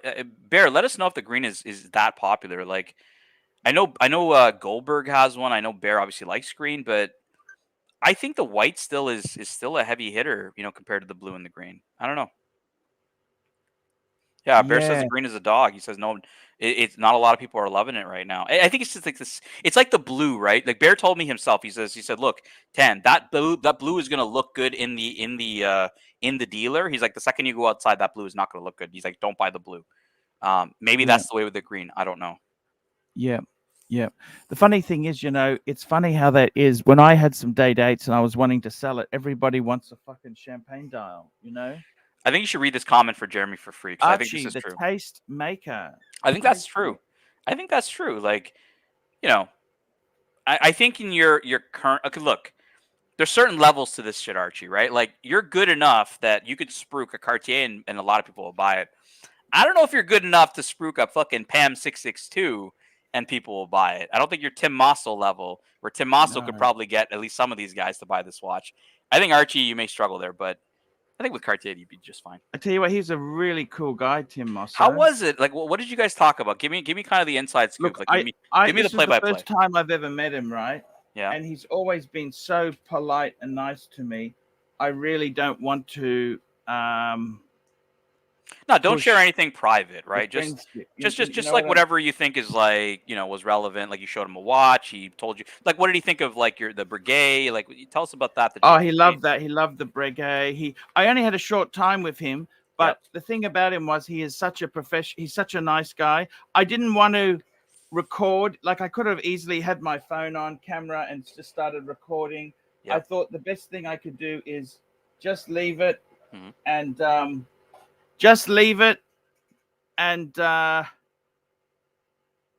see how it got, just have a nice conversation with him. And he was such a really he's a really cool guy. And I got to be honest with you, really, really nice. I mentioned TGV. Oh yeah. Actually. And he said to me, he said, look, he didn't dislike him. He said, look, management decided, listen to this. This is what he said to me. Management decided they wanted another figurehead presenter. Right? Yep. And he said, look, I didn't have any problems with him coming on. And but he said he didn't do well. That's what happened. He didn't do well. Well, yeah. I mean, I was there and in his chat back then, Archie, and there were so many people, not only from the Archieverse and other places, when TGV was doing live streams with Tim, like the chat was just on fire with people being anti-TGV back then, and to the point where I remember Brian Govberg actually said on the show, guys, like, hold on the trolling in the chat, please. Like, we're trying to have a show, right? Like, that's not the purpose of this, and you can see he was a little upset about it. So I'm not surprised, hearing that. Yeah, and he didn't say anything against him. He said, look, he didn't have a problem. He was very, very polite, very polite, and but he said he said thanked me. He said, look, Archie, he actually threw me a bone. He said, Archie, you've really sparked a lot of watch interest and that, and I mean, coming from Tim Mosso, that's a huge thing to say. And you'd have to say Tim Mosso is probably one of the best watch people. You think about wristwatch celebrities there. Tim Mosso comes up there. Like I met Terry Stern. That's who I really wanted to meet. I'd like to meet his dad, Philippe Stern, but I think he's sort of retired now. Yeah. But I would love to meet. Who would you want to meet? You want to meet Tim Mosso? He's great. So I got to say, it was fantastic. I went to that. I also met Waco. Waco was another guy. You know what's funny? Jin does not like Waco. He thinks Waco is a straight up asshole. Look, I think it's like Trump. Is he a narcissistic? Is any of these people narcissistic? Of course. Of course. To get to do that position, you have to be a bit narcissistic. Bear, I have no idea why Archie logged on. Usually he starts in like 20 minutes. Yeah, and I was gonna. My plan was to do like 2 hours before Archie. I'm happy you're here. I just Bear was concerned. He's like, "Why is Archie starting so?" Basically, he doesn't want you to end before the time. He wants you to go up until the 3 hours that you're gonna do from 20 minutes from now is what he wants. Sure. I get it. I You get know, it. who I think you do want to meet that you didn't list on that name on Who's that that? list? Nick Folks. Oh yes, he's eccentric as fuck. That guy. Yeah, but I think you would like Nick Folks, like having a cigar with him at Yeah, no, Davidoff he's London, right? very, Like, very nice guy. I met James Dowling when I yeah, was. I remember He that. A got a lot of bit cheesed off because somebody came up to me and asked me for my photo, not James's photo. really. Well, I don't think a lot of people know who he is, right? Because he did the Yeah, unofficial like book of Rolex or something. Wasn't that him? Like he did that book. yeah. That was with Dowling and Hess, Yes, yes, and yes. But like, I mean, and who these young guys don't really read books, right? The new guys, they're not into that no, shit, no, and right? he was also a big moderator on Time Zone. Remember, I don't Yes, know if you remember I was on Time Time Zone. Zone. Yeah, to watch you seek and Yeah, I was Time Zone back banned a in the day. number Yeah. of times on Time Zone. Fuck Mhm, you. mhm, I've got to tell you, he I met him 20 years ago, actually in Hong Kong as well. There was a Hong Kong watch show. When I first went over mhm. to work in watches there, I actually met so he's 80. He said to me he's 80. James Wow, Dowling is nice. 80. So he would have been Congratulations. Wow. 60 20 years ago, actually 22 years ago, 58. He would have been fuck. I thought he was old then. He's now my age. Fuck. Nice, man. Fucking hell. It's sort of Does he have any idea who you are? no. No. But Waco, like I tell you something Waco funny. has to. Waco has to know who you are. Well, There's no. Waco, he's interesting. Like I said, he goes, "Oh, he just talking to me." I said, "I just run a small YouTube. I do a little bit on YouTube."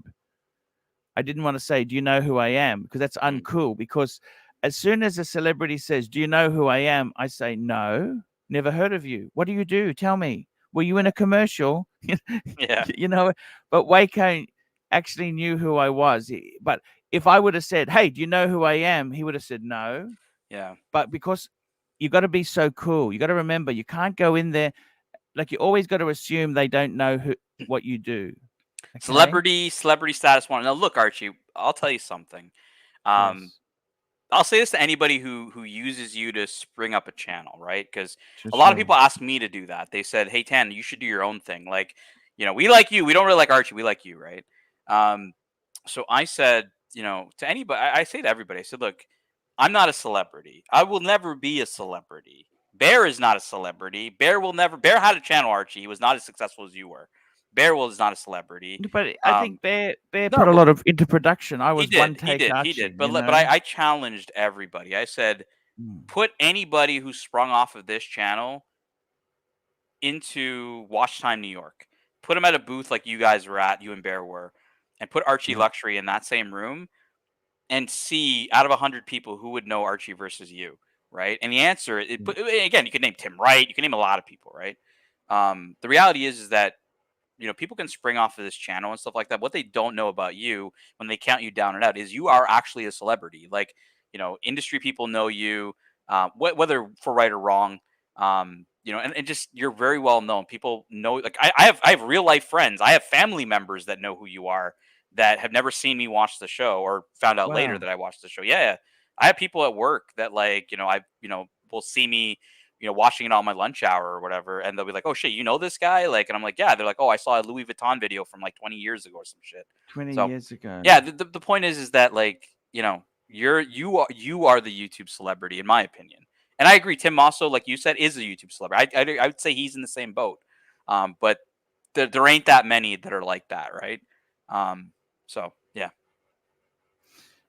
Incredible stuff there. I got to tell you By the way, something. Bear does not take offense to me not calling him a celebrity. The Bear's a great guy. I love the Bear. It's I got to tell you, Tan, let me ask you something. The watch market has having some really big big changes. What do you see happening? Tell me this. What do Can you we see talk the happening? watch market right after this? I want you to answer this one. Sorry. It's a comment from Corbin, Forbin. Yeah, can you just answer this one? Because I Tanzil, would. if Moscow didn't hate TGV, why did he eviscerate him in the interview? I don't think he did anything wrong. He just interviewed. There's nothing nasty in that interview. I don't defend TGV, but it is bizarre for a company to tear down instead of build up its new spokes. Well, I think the problem is TGV was probably shitting himself and he ballsed it up himself. That's what happened. I think And I think it's he's funny. referring. Remember how I think he's referring TGV to made a the dick of himself? yeah. He says, "I think the people are the sum of the people you surround yourself with." Yeah. What about all the people you knifed in the back, TGV? Because Well, he that's you. That's Suckerhorn. That's the M7. That's everybody, man. Craig well, Teal remember he Jones. also stabbed in the back Federico. Remember that? Yeah, Like he did. He did. Federico helped him when he was in hospital. Didn't he sell him to Then Pepsi or some shit? Like, yes, yeah. and then he fucking abandoned. TGV said, "Fuck off." Basically, goodbye. Yeah, you know what's funny? That jingly jangly bracelet that Forbin's talking about, that was Fed's watch. That was Fed's Yes, watch. Yeah, that's the point that not a lot of people that's talk about. That was Fed's watch that he knifed him in the yes. back for. That's actually fucking hilarious. I never thought of And that. what Fed did was Fed took me to Bangkok. Yep. I don't know if you know this, Tan, but Fed No, tell me. actually, I have never heard this story. I'm interested. well, Fed paid for me to go to Bangkok, Okay. and I introduced because Fed wanted to learn about internet and YouTube, and he Mhm. wanted to meet me, and he also wanted to meet some dealer contacts, but I actually introduced him to Luxy Poo. So Because Luxy, how long had you known Lux at this point? Like, what did you know about Lux? How long did you oh, know? I'd known Lux had been a friend for a couple of years. Lux actually ran a very successful. Luxy was making good money. Okay, very very good money Mhm. doing conspiracy. Luxy is a very clever guy, and what happened was I introduced him to Fed. Fed promised him the world. Fed promised him he'd get Reuters feeds for Luxy because Luxy was into the news and controversial topics. Yep. And Fed pumped him dry. Fed pumped Luxy Poo dry. He asked him all these questions. And what Fed did was Fed used me and him meeting Fed. He said to TGV, right, come with me and I'll abandon Archie. That's what happened.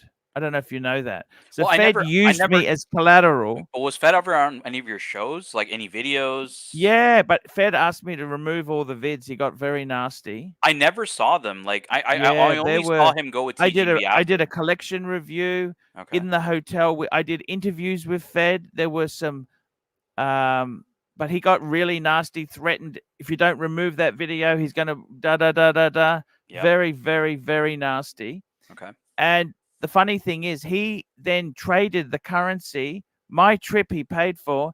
He then traded that with TGV to get in bed with. And the funny thing is, there was a recording where I rang Fed, and you could hear on the recording TGV in the background giving No advice. way. No way. Yes. Yeah, because they used to he used to do videos from TGV's apartment. Remember, even Christian got into it too. It was Christian TGV? Christian was burnt. Yes, Christian was burnt badly. Yeah, and yeah. The problem is when you burn people, you can't go back. You know what I mean? Like one thing about all this is you can't go back. And I mean, I have fights with people. They come back, they go. They come back, and they go. Like. Do you think we'll get Danny back? We'll get Sturdy Danny back. He'll be back, won't he? I mean, he hasn't left. He's always in the chat, but will he be on your show? I don't think so. Like he's talked to you about what his beefs were with you. Like he said it himself. He's like, Archie, I tried to talk to you and you don't listen. So I mean, I don't think he's coming back on the show. But he hangs around the Archieverse. I talked to him today on the on text and stuff. He's still around. Yes.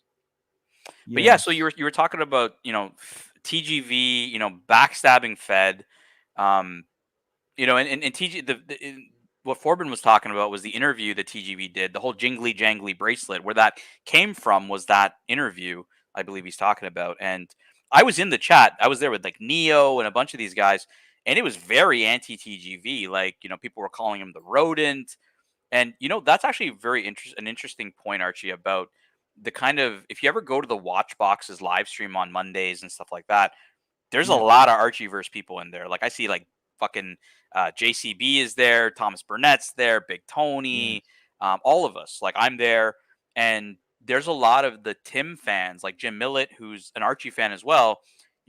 That there's a lot of like cross pollination between the two channels, but they couldn't be any more different, right? You got ArchieLuxury, this character that's like, you have your shtick, and then you got Tim Masso, who's portraying a bit more of a cleaner image.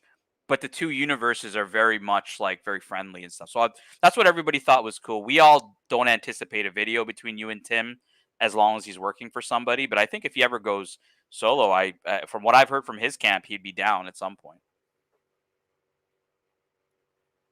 Exactly right. You're 100% right there. It's tell me this, Tan. Yes. What do you think? About Your celebrity. How is your celebrity? I'm not a celebrity. Look, I will never be a celebrity. Like this is where I think people get delusions of grandeur. Like, yeah, you know what? You can jump off this show and run a watch channel and just say wow and thumb swipe fucking watches all day long and portray yourself as a watch journalist, but you're just a fucking clown. You're not a celebrity. You like I said, put any one of those guys in a room with you at Watch Time New York and see how many people go up to them and recognize who they are versus you. That's the answer right there. Straight up. Yes. I agree with you.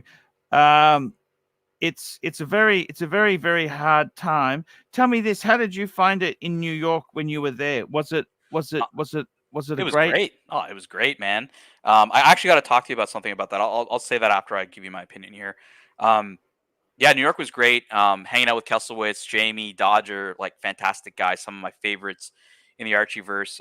JJ's dinner was cool. JJ was super hospitable. I don't think you are right that he wouldn't let you to the dinner. I'm pretty sure, because I'll tell you, Archie, when I was at the dinner, a lot of folks were asking about you.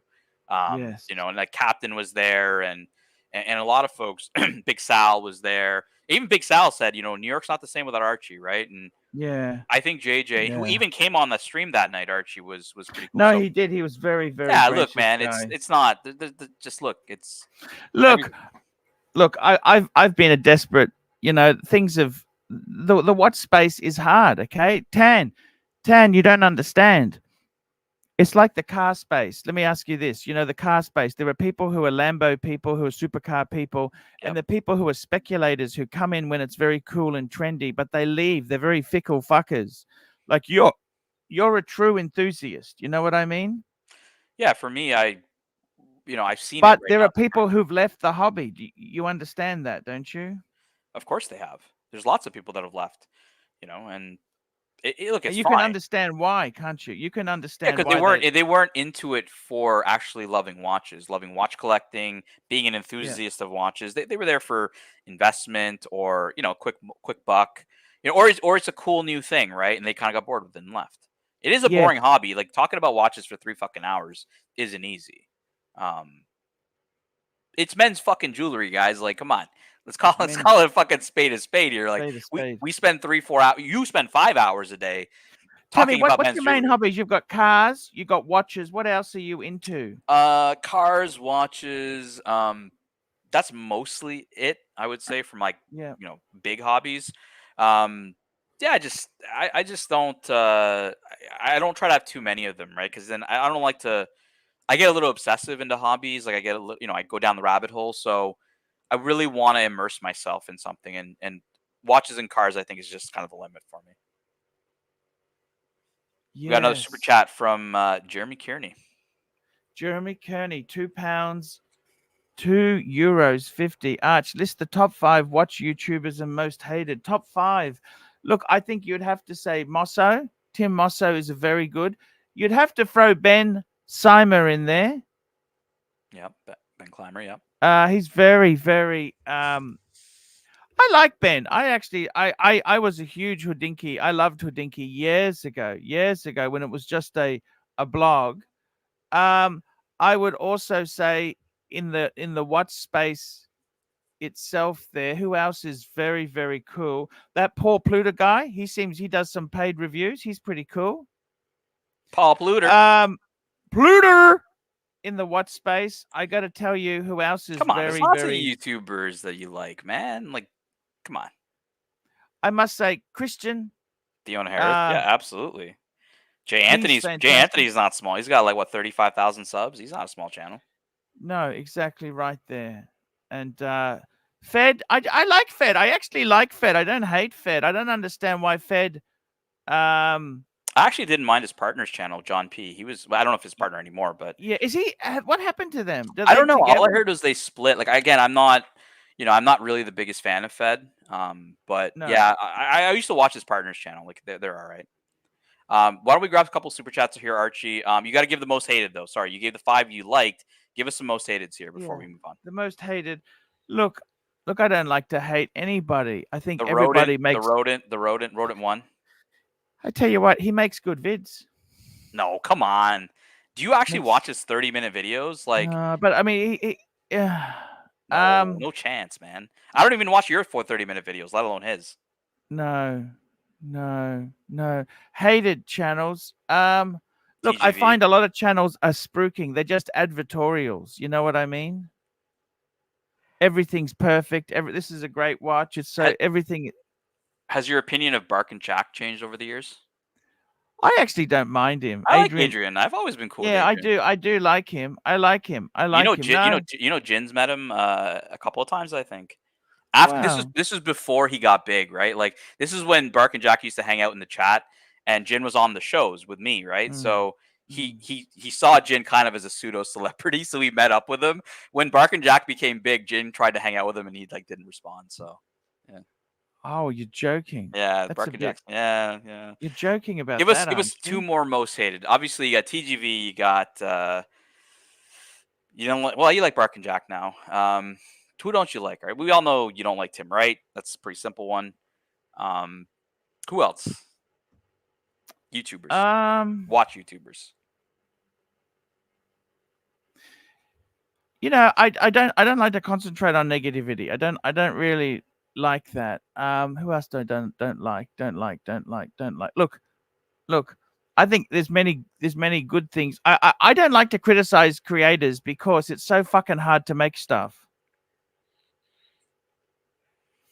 You could just say you could just fucking say Marcelo if you want. Marcelo's got a different angle. I don't hate him. Yeah, it's a tough one, man, because you don't have even a lot of Tim beef Wrong. anymore. I don't hate. He's bulldozed through. I mean, fuck. It's All right, guys, we got a bit of an older, more serene ArchieLuxury these days, so I don't think we're gonna get a hated out of him. We got GD 100 us super sticker. Thank you so much there. We got somebody here from Switzerland. Watch you are 2 Swiss francs. Arch, cut down to 2 hours live a day, but put energy in. So Watch You Are has actually been on the show a couple of times, I think. I don't know if you remember him. One of our Swiss friends. He's a really cool guy. What do you think of that idea? Do you think I am putting too much out? Is it better to cut down a bit? What do you think? My opinion is, I don't think you have a problem with your main show live stream. I don't think you have a problem with Lux's show. You get decent viewership across both. What I think is your biggest problem is you underestimated how well your main channel does. You know, I know you don't care about Google Ads. It doesn't bring you a lot of money, but it keeps you relevant. It keeps your name out there. That's what helps people find your live stream channel is they see this guy who makes videos. Like you do it every 2 weeks now. I don't even know if you do it weekly. Once a week now. I think if you did it like 2 or 3 times a week, you get back to it, but you got back into your old shticks. You put a bit of effort. Like you may not have to do that on the live streams. I don't think everybody expects you to do fucking Daryl the Plumber for 3 hours. But if you put that effort into your videos, people like they forget who you are after a while. Like they know who you are, but like you don't pop up in their feed anymore, and then they just forget, and then they don't search for your live stream, which makes it a lot harder to go from 150 viewers to 350 viewers. So you've got a pool of 60, 70,000 real subscribers. I think you need to tap into that. That's what I think. So you got a super chat from Frank V. Yeah, no, that's a fair point there. We got a super chat, Frank V, $2. Patricio Philippe, do you own Patrick? He's talking about me. Yeah. Do you own fountain pens? Good question. I don't. You know, I'm really intrigued by pens. Unfortunately, as I try to get into it, Sod bounced. You know, I was asking you some pen questions the other day or the other couple of months ago, whatever. So no fountain pens on my side, frankly. I do like pens. I don't really write that much, but it's a cool thing. Yeah, I've got one fountain pen now. That's the one I bought from, believe it or not, it's the one I bought from Tim Wright.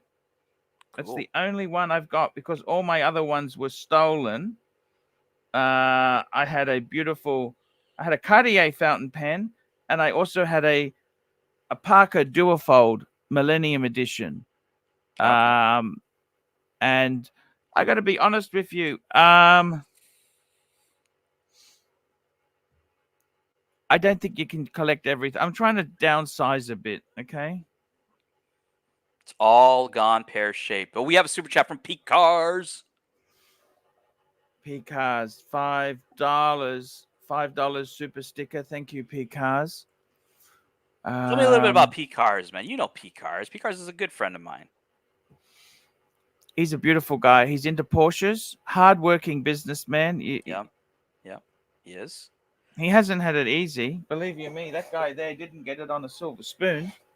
Nah, he's but very generous guy. Like, obviously, got you the VIP ticket.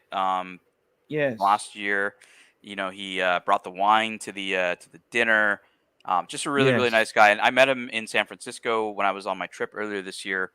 Met up with me, gave me really nice gifts. You know, bottle of wine. His wife is a high-end travel agent. He's into Yep. Porsches. Filipino guy. He's Filipino, I think. Yeah, Filipino. man. Yeah, I don't know. Filipinos are really nice people. Filipinos are very, very nice people. There's no Filipinos I've ever had, disliked. I love Filipinos. Hospitable, hardworking, Very generous. Generous lovely is guy. the word that comes to my mind is very generous. He's a very generous guy, and Tell me something. He gave us a very generous super chat. So thank you so much, Pete Cars. Tell me something, Tan. What do you think the future holds there? Like, for what? The future. In terms of what? The future of the watch hobby itself. Like let's be honest there, during COVID, it was ridiculous. When Bloomberg starts saying watches are an investment, you know it's over. Yeah. I think the hobby I think it's going to regress. I don't think it's ever going to go back to how it was when everything was under retail. I think there's still going to be demand for it. But I think it's going to regress a bit from the investment. Look, you're the guy who really spruiked value retention over the years. Yeah. Before it was cool, right? Like you used to say one of your terms was retail is for suckers. You never say that anymore because technically now retail isn't for suckers, but it was for suckers because you could get a watch like the Bear Clooney's, the Mark Goldbergs. We used to laugh at these guys who were paying fucking retail for a Submariner, right? When I can get it 30% off it, from David SW, right? I don't think we're going back there, but I think that it's going to become more reasonable. I think you're going to see another reset, Archie, in about 5 years. Because think about it. Think of these guys that have spent all this money in the 5711, the Daytona. What happens when those come up for a refresh, and the new models come out, right? They've invested in 10, 20 watches that they have to refresh that they're not going to get the premiums that they used to have. I want to ask you something. Do you think Patek has become a victim of its own success? Like, instead of trying to up production and become bigger and better, do you think they should have said, no, we're not going to produce more watches. We're just doing what we're doing and stayed with it there? Like, no, I think they're doing a great job. That is their stance is we're not increasing production. We want to, produce a certain amount and they don't want to deviate from that. I actually like it because they are driving the identity of the brand from their values, right? Like four generations of Stearns, right? This is how they want to run their company. I think that's very unique, right? Like you don't hear about that from AP. AP is family owned too. But the fucking AP owners, you don't hear about these fuckers being involved like Thierry Stern is, right? So the problem with AP, they went into that. I mean, the Royal Oak saved them. But Archie, name me another brand like that that's family owned like that. Name me another one that's like that. It's hard. Yeah, it's hard to say. Do you think yourself, like this hobby itself? There, we've had some massive ups and massive downs. Yep. When do you seriously think Archie's going to stop streaming and start doing something else? What do you think? Oh, that's never going to happen. Yeah. You will stream, even if you're guys. I'll give you an example. I used to message Archie in the middle of the week. Archie used to do a show once, maybe twice a week. Friday Night Live with Clive and the Saturday show, potentially a Saturday show. I used to send you a text message saying, I'll give you $50 if you do a show today. Like you would do it for $50 back then. And you would do like a full hour for $50. So no, the answer is you're never going to go. Even if you're making $5, you'll be here. You may not be here for 5 hours a night, but you'll be here. Yeah. You'll still be making videos. I think a part of you actually loves it, so What's the go with Curly? Do we get back to Curly? Is Curly gone? What is the story there? We'll answer that after this super chat, Archie. Bear Clooney watches $5. Tan, give us comment. Read Tim Mosso last stream about Patek. Yeah, Tim was doing I'm trying to remember all of it, Bear, because I've watched a bit of other stuff since then. But yeah, Tim was just showing some models that I think he would buy, and they were some of them were obscure. One of them was a Neptune, ironically. Yeah, was I one of the actually like watches. the Neptune. The Neptune, that's a Yeah. 90s watch. The Neptune, I got to tell you something just between you and me. Don't tell anyone this because no one's watching. Patek Philippe really follows Cartier. And I'm not saying this in a nasty way. No. When they wanted, in the 90s, Patek didn't really have much success with ladies' watches. Okay, they had some watches, but they wanted a ball breaker. They released the Patek 24. So what did they do? They looked at the top-selling female watches, and just between you and me, there are a few styling cues from the Tank Francais that are in the 24. Okay? Yep. Now, that's not a bad thing. That's just the reality. So they looked to Cartier. And the thing is this, in the 90s, the Neptune, it's very much a rich man's Santos, isn't it? It's a Patek. You know what I'm saying? And it's I'll pull up a Neptune while you keep talking. Because the Neptune came out in two-tone. It was a very heavy hitter in two-tone. Yep. And the funny thing is, in the 70s, the number one selling watch for Patek was the Ellipse. Yeah, in the 70s, yes. Here we go. Neptune. Oh, fuck. What is going on, Archie? The Patek Philippe Neptune. Oof, these are ugly. Do you like these? Do you hate these? What about them? I actually got to tell you, see that one on the end, the 5085. They did that on now the problem is it's 35 mil. If this would have been a bit bigger, this would be a fucking very valuable watch. Well, this is one of the watches from Bear Super Chat. He's asking us to comment on the last stream. This is the one, the Neptune, that he was saying he would keep for his collection. He was picking really obscure watches, like one of them, the perpetual calendar that's like a retrograde. He picked that one as one of his watches that he was going to buy from Patek Philippe if he could. Just obscure stuff. It was cool, Bear. I like it. I like obscure Patek stuff. You got a super chat from Gary the Gangster, Archie. Gary the Gangster, £5. How many brands can Arch name in 30 seconds that aren't Swiss? All right, go. You have your watch in front of you, Archie. Okay, Breguet, Lange, 2, Glashütte Original, 3, Seiko, 4, Citizen, 5.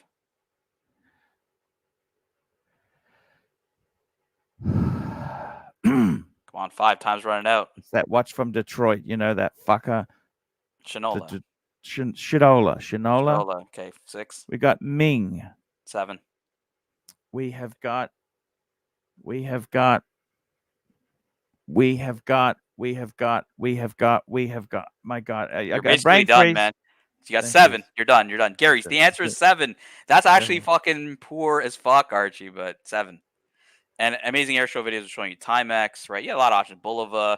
Just think of the country, right? You got Bulova, Timex, Shinola. You got Weiss in the United States, right? Go to England. You got fucking R.W. Smith, Brumont. You got fucking Christian Ward. You got, Fears. You got Garrick. You got a bunch of them, right? Go to fucking Japan. You got Seiko, Citizen, Orient, right? You got fucking, there's tons of them, bro. Come on, AC3. Wake the fuck up. Gary says that's atrocious, by the way, your score of 7 in 30 seconds. Yes, thank you. Thank you, Gary. I wanted to show you AC3, a new perpetual calendar from AP. By the way, these APs compared to 3940, you always mention 3940 Patek, the perpetual calendar automatic. Yeah, baby. What do you think? When it comes to AP, if it's the question is what do I think about AP, what's the question? Why are they worth nothing? The AP perpetual calendars compared to the 3940, they're worth absolutely, they're not wanted, and they were the same price when they were new. I think some of them are small, right? Like the 36 is small, and I know that the 3940 is a 36. I think the difference is the 3940 is the perpetual calendar. You're talking about like what people, when they think of it's like when you think of world time, you don't think of fucking like Vacheron, you think of Patek, right? This was Mm. when you think perpetual calendar, you think the 3940. So again, perpetual calendars themselves are not very popular because they're very expensive. So yeah, I mean, in 36 mil dress watch, yeah, I can't see that being popular. But the Royal Oaks are wildly popular. A lot of people love the Royal Oak perpetual calendars. That's just difference of style. Yeah, it's sad, don't you think, Stan? It's Well, what sad. do you think of this one? This one's new. This is yellow gold, Yes. matching dial. The one thing, for those that don't know, AP does have a lot of history in the perpetual calendar. Very little known fact, Archie. AP was the world's first brand that put the leap year indicator on a perpetual calendar. That's why, if you see it here, I'm circling it. It's the leap year indicator. You got a night day indicator over here. You got your date. You got your months. You got your days of the week, moon phase. Yellow gold, Archie. This is a Chinese market only watch, by the way, which I found very interesting. What do you think? Wow. Chinese market only. What size is it? It's actually a very I don't know they didn't really, let me find the size. What it was really interesting is the thickness. It's 6.2 mils. It's actually thinner than the jumbo. Oh Um, God, you're joking. yeah, it's thinner. Why the fuck? Okay, I go all the way down here. The fucking specs. Size is 41 mils. So 41 mils, 6.2 millimeters thick. Very, very thin. Now, another cool thing about this, Archie, is the perpetual calendar isn't a module. It's actually integrated into the movement. So that allows them to make it thinner. So the next question I have to you, AC3, though, is do you really want a thin Royal Oak? I mean, you're the guy who said ultra thin Yeah. in the reversals is for pussies. You Do know you what's really wrong want a with that, don't thin you? fucking Royal Oak, right? You tell me, man. I got to tell you what's wrong with them. They're very expensive Yeah, but do you to really? service. But would you want to? You know how like your 5196 was thin? Like it's just a little Yep. too thin, Yep. right? Like Yep. I don't particularly like ultra thin. I like a bit of presence on the wrist. So when you have a thin Royal Oak, like yeah, okay, it works in the jumbo, but like I don't know. Would you want your perpetual calendar to be beefy, or would you want it to be like really, really thin? I got to be honest with you there. I think the problem with the super thins are, like, with the very, very, very thin, they had some very thin Piaget. Jaeger-LeCoultres. You had Right. to basically you had to change the movement when it's servicing, because the tolerances were so fine, it basically was over. Yeah, I've never been the biggest fan of thin watches, and that's why the 5196 for me, why I don't wear it that much, is because I feel that gold is a little soft, and it's so thin that I always worry that I'm going to ding it. Um, I don't know if you felt that way about your 5196, but I always, whereas any of my other Pateks they have a bit more heft to them, so I don't know. I got to tell you something. I don't think that wheel needs a bit of work on. What do you think of that wheel? It needs something done to it, don't you think? The wheel, the ratchet wheel, it's got solarization on it. Yeah. Solarization. So, okay, fair enough. Solarization. No, I like the open look of the skeletonized rotor on APs. I think that's cool. I got to tell you something. Your perpetual calendar, I've got to be honest with you. I think that is the most. If I was to pick a modern one, I was very against your watch to start with because it uses the big rotor. But by using that 324 based movement, the best thing you've got is the center seconds.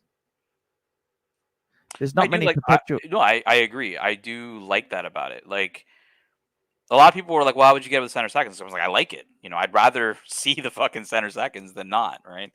I don't know if you're picking your teeth, Archie, but we got a GD red meat super chat. 20 arses. Dentec, Philippe. Dentec, Dent. He's talking about how you use the flossing fucking shit, for on the stream. Dentec. Dentec, thank you. What a beautiful guy. Isn't he cool? Isn't Yeah, that man. guy? We love GD. He loves the red meat. He loves the drama. So your questionable was let's give GD some value for money. Your question to me was about Curly. What was your question about Curly, Archie? Let me answer that question for you. What do we do with him? Do we get him back? Do we abandon him? Do we pretend he doesn't exist like TGV? What do you want to do with Curly? You tell me I what you don't want know. to do with Curly. Like, do you dislike Curly? I know there's a Lux angle to Curly. What do you want to do with Curly? Do you want to just not talk about him? What do you want to do? I got to And- be honest with you. And know that he's not going to come back to the dungeon and he's not going to work for you. So know that in mind. What do you want to do? I got to be honest with you. Curly himself there is a great guy, but he did create a lot of enemies. People kind of went against him. Like, I don't know what happened to what's his name? You know, what's his name? What's that guy's name? You know, the one who got a bit funny about Curly? Mookie? No, who's that guy we had on? You know that Watch guy? Nicholas? No, the guy we had Herman on. Ingram. No, you know the guy who came on. Bear Clooney watches. The Scottish guy. Mental Jock. No. John the White, guy, the airplane guy. John White. No. You know that guy, Connolly, David Connolly. What about David Connolly? Dirk Diggler, what's his name? Okay? So David Connolly. Okay, yeah. So what? David Connolly is, yeah. I mean, everybody's seen kind of the message he's put out, but I mean, that's not our really about. I mean, I don't know anything about that. What do you think? About Curly? Like, I like Curly. I have no problems with Curly. He blocked me on WhatsApp for some reason. I don't really understand why, but I don't mind Curly. I got to be honest with you. I think the Curly himself there, he did a lot for the Archieverse. Well, he paid you a lot of money. He was one of you.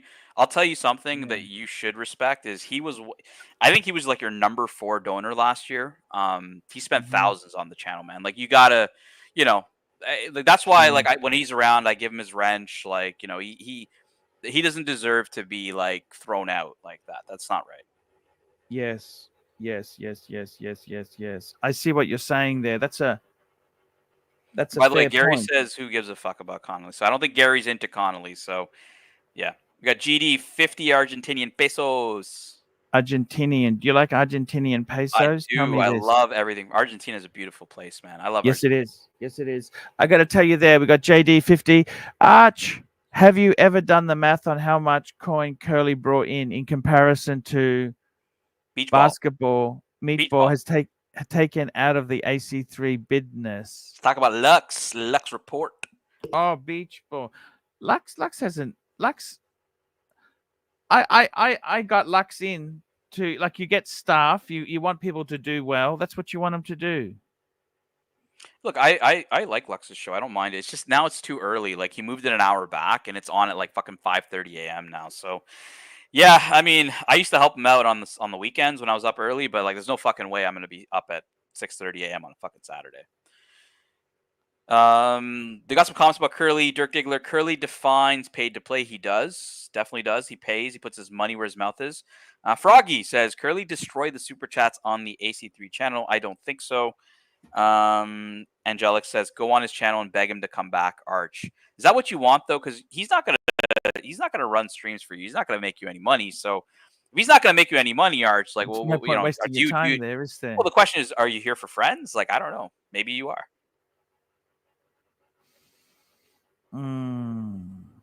That's the answer, boys and girls. He's not here for friends. He's here to fucking entertain, and for us to throw a bit of coin at him for some fucking entertainment. Easy peasy.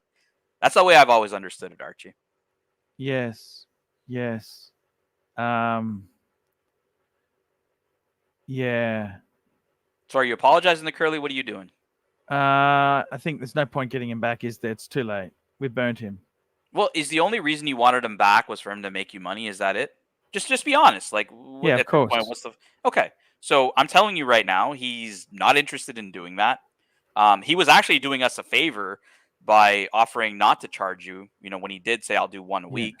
But he doesn't want to do that, right? So if you don't want to make money off of him, then I don't really see the point. No. He runs his own show. We're happy. How's he going? He's doing well. What happened to Mookie and him?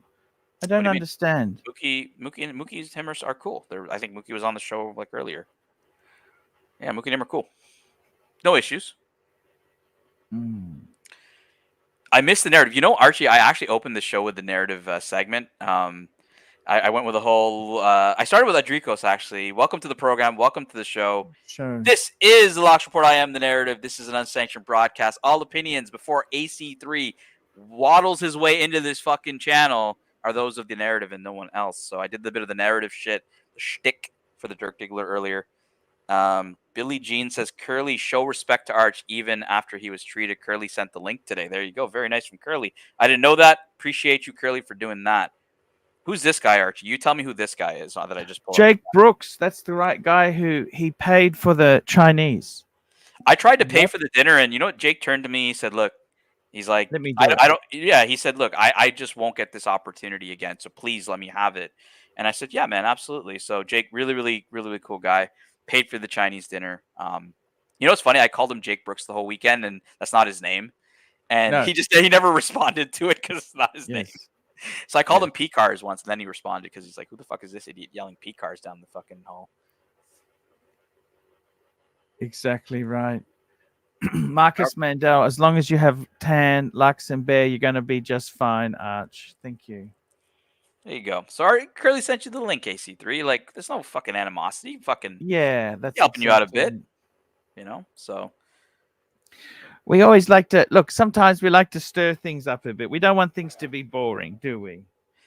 You know what yeah, I mean? but you know, I don't see the point of going after Curly. He's Do you think we'll ever get Sov back? I mean, I think Sav is back. He's got a bunch of videos he's putting up. We got it. One super chatter from GD, and we'll get to Sav. GD 50 ARS. What does Monkey do for the Archie? Mookie do for the Archie channel? He doesn't even talk. Like, are you serious about that shtick though? Because I mean, you know how many times people super chatted, including myself, to watch a Mookie video. The OC3 the OC3. He did take it all down when he left, but Well, yeah, wouldn't you? I mean, I'm sure you would. Yeah. We got the kick up from Angelic. Angelic Slayer, $3 support. Thank you, Angelic. I've been a bit hard on Angelic lately. Angelic will never get he'll never live down the pork for some reason with you. I don't know why it is, but he'll never live it down. Talk to me about Sav. I think whoever this Fatty's Dry Rot House videos, the rap videos, I think it's Sav, man. I think you've pushed Sav's button. He's reappeared in a mysterious format. I agree with you. I agree. But you told me about like T-Dubs keeps telling me about Aussie mateship, you know, and you keep telling me about your mates that have backstabbed you. Yes. You know? So what is it? Is that Aussie mateship? You tell me. That's Aussie mateship. You know, it just go. I don't know what went. You know, I made a few mistakes with Sob. Okay, I made a few mistakes. Okay, I should never have and has shared he my known friends you for a long you know time? what I mean? Like he's known you for a really. I remember talking to him like fucking 6 years ago. You know, when he had remember he had the movie theater. Yes. Yeah, he had yes, the movie. The movie theater business was still open, I think, at the time. And he it still exists. It's just that they sold it. It's worth a fuckload of money. Yeah. But he knew you, like he knew your dad. Like he knew you guys pretty well. So. Yeah, actually, I must tell you a secret. Can I tell you a secret that did? Yeah, sure. Actually, when I was friends, I would never mention this, but now we're kind of on the outer.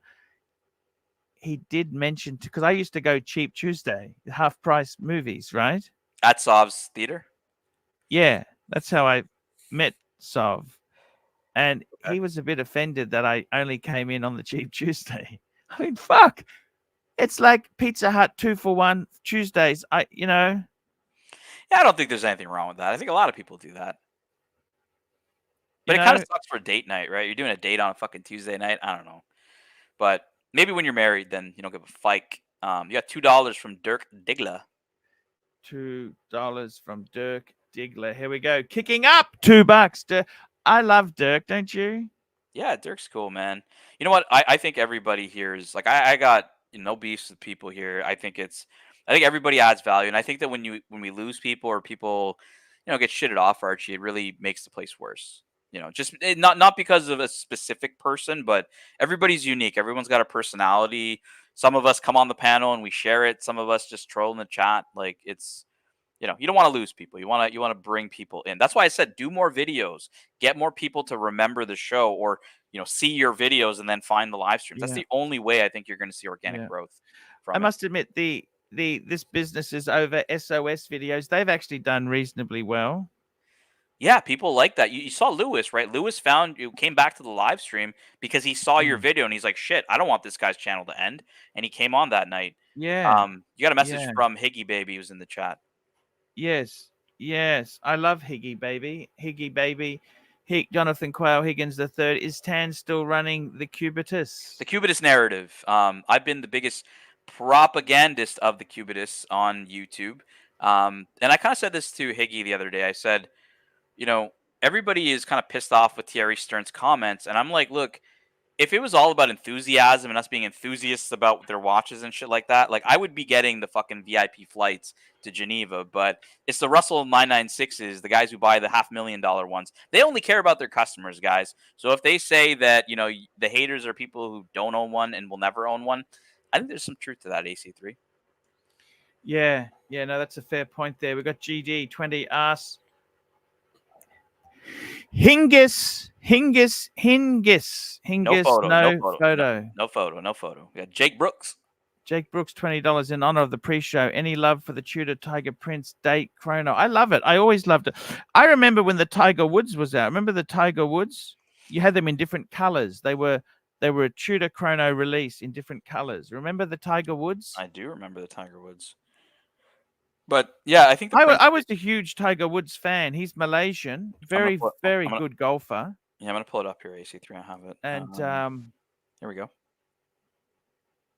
Oh, sorry, I gotta remove us from here. I gotta put us into this mode. Here you go, AC3. Is this the watch you're talking about for Jake Brooks? Yeah, the Tiger. Well, they had a variety of colors there. They had a yellow one. There was a red one. They had a number of different colors. And I love them. They were a nice Tudor. They really were special. And this is like a pre-panda. And these were nicely built. What's the one that's in current production? The Monte Carlo or something like that? They've got a couple. They've got a couple Black Bay type. Not the Black Bay ones. Not the Black Bay ones. There's like a Monte Carlo, I think. Isn't that the one that's the Monte Carlo? I owned one, big chunky monkey. Yeah. Because it uses it's a modular, so it's a bit thick. It's module based. Talking about thickness. So Jake Brooks was talking. So I did the pre-show with Tudor Talk, and I asked the question. I said, well, guys, like everybody complains about the black base thickness, but everybody loves the fact they always call Tudor a tool watch, right? Oh, it's a tool watch. It's a tool watch. It's a sports watch. But then I'm like, why the fuck do you want your tool watch to fit under your cuff? Like, isn't it supposed to be like big and rugged? Like, isn't that what you want in your tool watch or something robust? Like, when you think of the Black Bay 54, it's fucking thin, man. Like, I don't know if I'd trust banging that around versus like probably like the 41 mil. Archie, aren't you a fan of the thicker one? Like, why does everyone want fucking thinner? I think it's just the way that the industry's changed, like what's in the fashion changes, they go bell bottoms, they're so cool, then they go out of fashion. But I've got to tell you, the Tudors themselves there, you've been a huge chronograph fan, Tan. No, I don't really like chronographs. Like I told you, my only real I like a chronograph 5070. That's the best chronograph, don't you think? Patek 5070, man. I was talking to the chat. We were going back and forth about in-house versus like Bosch movements, right? Yeah. And I said to the chat, I said, look, in-house doesn't mean better. I mean, Panerai's in-house movements are arguably worse than the ETA movements.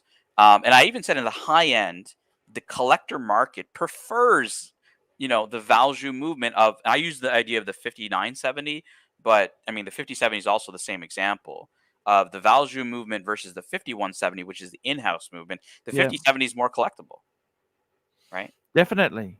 So the in-house it's also a different size case. Like it's not just movement. It's the fact that it's a 40 2 mil case. Well, Russell's chiming in. He says the 5070's too large. Too large. Oh, look at that! Look at that! Is that his? What is Russell 996? Does he own that Yeah, Patek there? he has a swatch. He has a swatch. He has. Have you seen that? Oh yeah. Russ, What is it? send me a text, Russ. I'll bring it up. If you have the piece, it's the This was from last year's Rare Handcrafts. What do you have to do to get offered one of these pieces? This is, I believe, this is an invitation piece, maybe. I would assume. 1 of 10, Archie. Like, there's only 1 of 10 of these. Russ has one of them. He can, if he can find a photo, he can text it to me and I'll bring it up. We got $2 from P. Clen. $2 from P. Clen. P. Clen, smartest guy in Australia. How did Serdi and Sov found out you have a 3-inch cock? Well, I mean, Sov's been an Archie's friend for a long time. He's probably seen him in his dad's pool and stuff. So I'm sure you can deduce, P. Clen, how Archie's mystery got out. Yeah. Got a super chat from Watch For It. Watch For It, $7. Cheers, gents. Cheers, Watch For It. Tudors, do you not prefer the chunkier Tudors yourself? Like, do you not want a more robust, sports watch? I got to tell you, I love Tudors. Tan, I could be a solely Tudor and Breguet man. What do you think of that idea? Look, I don't think there's anything wrong with a Tudor and a Breguet. I think they're great choices. Like I said, I'm always impartial to Tudor because, like, I always flick them. I always buy them and flick them. I never Tudor's going through a bad patch. I don't know how it is in Canada, but in Australia, fuck, do they lose money? I don't know why. I don't know, because they are a good watch. That's why I tell people to stay away from, like, the hype of, the Tudor hype, because, like, even on I've never, like, all these Tudors, they have this initial hype and then it just dies away, right? Like, it's just not, to me, it's not worth it. Just stay away from it until it fucking drops. Like, don't buy it. You remember how Bear had the Red Bull, right? That year, that was hyped at the time, but, like, I think now you can get them pretty easily. I'm sending you some photos. Russell's just texted them to me. I'm gonna send them to your WhatsApp, Archie, if you can pull them up for us, please. This is his watch, so yeah. This, you're gonna love this last one coming up because he has, like, some memorabilia from it. Because this. We got a super chat from our good Fuck Me Dad. Fuck Me Dad. This is incredible. $2.99 from Angelic. He says, "Will Archie be nice to me? Will Archie be nice to me, and how? Will Archie be nice to me now, and how?" Dad, hey, this is read the super chat. Read the super chat. Pay attention. We got a super chat from Angelic Slayer, $3. Will Archie be nice to me now, and how? He better should be, because he just sent some money in. Like, absolutely, sent some money. We always respect the Angelic. Angelic, we love you, man. Don't you realize when I'm having a go at you, I'm trying to publicize your channel? Don't you see that? The Treehouse. Guys, sign up to the Treehouse. Angelic does sporadic streams. The Treehouse. Check it out. I'm trying to give him publicity. Like, if I said, check out the Treehouse, no one would go. But if I said that guy stole my pork, everyone goes and checks him out. It's reverse psychology. You understand? Absolutely. That's why I checked it out. You got a super chat from Feller. We got a super chat from Feller. Thank you, Tan, for the work you do. I appreciate that, Feller. Tan, it's an absolute pleasure to talk with you. I love it, man. I got to tell you something. I want to bring up these photos that's just come through my feed. These are from Russell 996, 1 of 10 AC3. And it's not. A lot of people think that this is just a 6119, but it's not. And you'll see that from a few of the photos. Now, and Russell, you can obviously chime in the chat. I believe that the photo or the picture on the dial is it was before Formula One, but it was a Grand Prix actually in Geneva. So hobnail bezel, Archie. This is white gold, not platinum. This is white gold. Hobnail bezel. Yes. Perforated strap. Very nice. Very, very, very motorsport, I would say. It's definitely not it. Here we go. In the sunlight, AC3. Look at the movement. 240 movement. with 240, hinge baby. back. 240. This is white gold. You can see the 750 signature, and it's on the magazine. Look at that. Fucking I just sent hell, you man. one more. Russell actually just sent me a poster, I believe he has, of this specific race. I'm still waiting for the poster from Tim Mosso. You know that? Yeah, yeah, exactly. Check the next WhatsApp message I sent you. It's another. Yes. It's the actual like poster of which Grand Prix it was. And I think it's in the 50s. I'm not 100% sure. You may just have to recycle it because it was. I just sent it to you. Yep. So it would be after this one. Yep. But really, really cool, right? Like 240 movement, Calatrava. So this is cloisonné, Archie. So you can see the little gold wires are cloisonné. It's fucking incredible. This is amazing. Look at the car. Look at that. Fuck. Grand Prix des Nations, Geneva, the 2nd of May, 1948. The race around Geneva. Archie, can you go back to the watch? And I'm going to show you something that Higgins is ruined for everybody. So Higgins calls this the stiletto dial. Can you tell me why it's called the stiletto dial? No, why is that? Do you see a stiletto from the fountain in, Oh, yes. Beautiful. Yeah, the stiletto dial. Higgins That's always okay. points What's out wrong with that? stiletto. Nothing's wrong with it. It's just I Fucking always can't beautiful. unsee it now. Like Huh. this is a cool one. This is a Calatrava, like with the bit like you would like this, Archie. It's got the car theme. It's got the Patek. You know what Patek I would really like to get. I'll be honest with you. I've been thinking about it. You tell me the drum. I would like to get a 5146. 5146. The annual calendar. Can you pull up a 5146? I got a competing photo that came in from Higgins, who's a little upset that you're not giving him any attention, and you're giving it all to Russell because apparently Higgins thinks he has as good watches as Russell. So I got one more photo coming to you to your WhatsApp from the Higgy baby who wants you to show this on the screen. Thank you. Holy shit, that's an amazing photo, don't you think? Well, he's showing how his world timer was originally being made, cloisonné enamel. Holy if you can pull it up. fuck. That is incredible, don't you think? Yeah, I mean, you saw that watch in London. He brought it with him. Yes. The world time. Yes, it was absolute. Higgy's.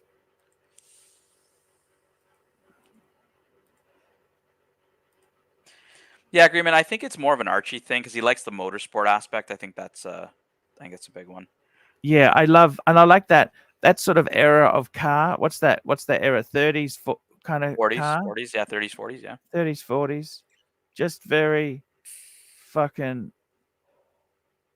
streamlined. It was the streamline. I think that's 30s streamline. Remember the planes were streamlined too? It's a bit before my era, man. Not sure. Sorry. Not sure. But look at that. Isn't that amazing? So you see the cloisonné, the wires, the gold wires, and then the enamel that's put in, onto the dial. Very cool. But I don't know if would you do a custom watch? Like, I don't know, like do you feel you're creative enough to make something that looks good? Because Higgy thinks his is the fucking duck's nuts, but I don't know. It's okay. It's not fucking amazing. Like, I would say Russell's watch is amazing. Like, that Geneva racing dial is fucking cool. Look, I know my place, okay? You know what I'm saying, Tan? Yeah, but would you not think that, go back to Russell's watch, would you not think that watch is ArchieLuxury? And I'll tell you why. You've got the motorsport aspect. You love motorsport. You love sporty cars. You love your BMWs, number one, right? Number two, it's a Patek Philippe, right? Your favorite brand. As much as people think you love Rolex, your favorite brand is Patek Philippe. Number three, it's a fucking Calatrava, man. Like, that is the ArchieLuxury watch, is the Calatrava with a hobnail bezel. You can't get more ArchieLuxury than that. This is, to me, I love the sports strap. That strap with the holes, racing, and fuck, it's. Ooh, you know what? Russ is gonna treat us here, Archie. He actually has a photo for you of the real car from the watch. Wow. And it's in your WhatsApp. Oh, it's a Ferrari, is it? Wow. Ferrari. Russ is actually, I think, biased to Ferrari. I think he is a Ferrari fanatic. So, you know how I feel about those guys.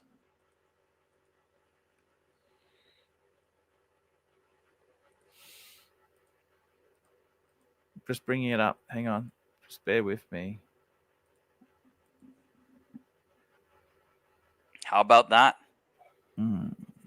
Think of that, because I don't know if you've ever been to Geneva, but think about ripping around Geneva and that around like Lake Geneva, man. Fuck, that'd be nice. It's got a crash box, Tan. It's not an F. It's not an F Formula One box there, Tan. Fuck it, man. Even you got a double declutch. You don't want to know something funny? Everyone's like synchro. calling. No synchro. Well, look, everyone's calling Thierry Stern out right now for the Cubitist, how saying he's arrogant for thinking he can design stuff. Like, Archie, remember when he designed that watch that, because he was like cleaning the wheels of his car and he designed a watch that like looked like the spokes of his, you know what I mean? Like, this is not like uncommon for this guy. Like, he does this all the fucking time. Like, this is why I'm not surprised. I think it's a lot of people are just fucking out to lunch about it. But you got to hand it to the guy. He actually cleaning his own spokes on that car. Do you know how fucking horrible that job is? Yeah, but if you own a car like that or a car like this, right? You would want to clean it yourself. You don't want someone else touching your shit, you know? Yeah. Like your paint is very valuable. So you got to either have a proper detailer or you do it yourself. And I recommend doing it yourself. Yeah. To understand how to do it properly, you've got to know how to do it yourself. And no like, what does AP say? You know what AP says? To break the rules, you firstly have to master them. Remember that saying? It's a fair point. Yeah. It's have you broken the rules in life, Tan? Can I ask you that? Yeah. I mean, I came on this show and that's fucking breaking the rules of life, I think. You know, it's very, very tough. People don't want to hop on, Archie. Why do you think that is? Why don't they want to hop on at times? Can I ask you that? I don't know. Some people are maybe... Has Curly poisoned them? I've heard people say it's because of Curly. What does that even mean? Like, how has Curly poisoned them? Like, he's made a lot of shows chatting about people who've come on the Look, man, if Curly makes a show talking bad about me, he knows I would relish that opportunity because I would respond, right? Like, you know, it has, like, I'm not, you know, it's, why are people, I don't think anyone's, like, been, I mean, I don't know. I wouldn't be deterred by that personally, but I can't speak for everybody. No, that's incredible. Fuck that Ferrari. I'm sorry. They also had Maseratis that look similar to that as well. Remember the Maseratis? Yep. Absolutely. Now, this car itself, so when did Ferrari came out? It couldn't be a 30s car. This would have to be, because Ferrari was a driver for Alfa Romeo. Yeah. So the first Ferrari, when did the first Ferrari came out? That came out in the late 40s. Rusta's 1948. 1948. Yeah. It was a 125S actually. Jimmy is chiming in. He said, "I had a laugh. I heard some on other channels were saying that Stern had massively fucked up by calling out people that shit on the Cubitist. It was bad for business. Hilarious." I honestly don't. I actually think the watch has got a lot of substance. You know, I like the way they've done it. Like, okay, you could say this is a bit cynical. They've gone for a non-leather strap. It's cloth. And they've gone to a new box, which doesn't involve cutting down a rainforest, right? Even though it was actually MDF, it wasn't actually rainforest. All these MAGA guys that are like all pro-Trump for speaking his mind are like fucking appalled if Thierry Stern says what we all are thinking, that like, yeah, everybody who's hating on a Cubitist probably will never buy one. Like, straight up. You know what I mean? Like, it's true, isn't it? But it's like Trump's allowed to say that, but like not Thierry Stern. Like, fuck out of here with this shit. Like, what are you talking about? I got it. Would you buy the Trump watch? Have you seen the Trump watch he's released? I would buy it for you, Archie, as you ride off into the sunset as your only watch, as you live the rest of your life staring at the Trump watch as the final piece in the ArchieLuxury collection. Yes. It's I tell you what, we got to get a few people on the stream there, Tan. I want to send the invites out, baby. Send the invites out. Can I release the hounds now? Release the hound. Bring them on. Hop on the show. Oh, nice dial. Look at that, Jared Coffin. Look at that. Rolex. Yeah, let's see who we can get here. I'll send a few links out.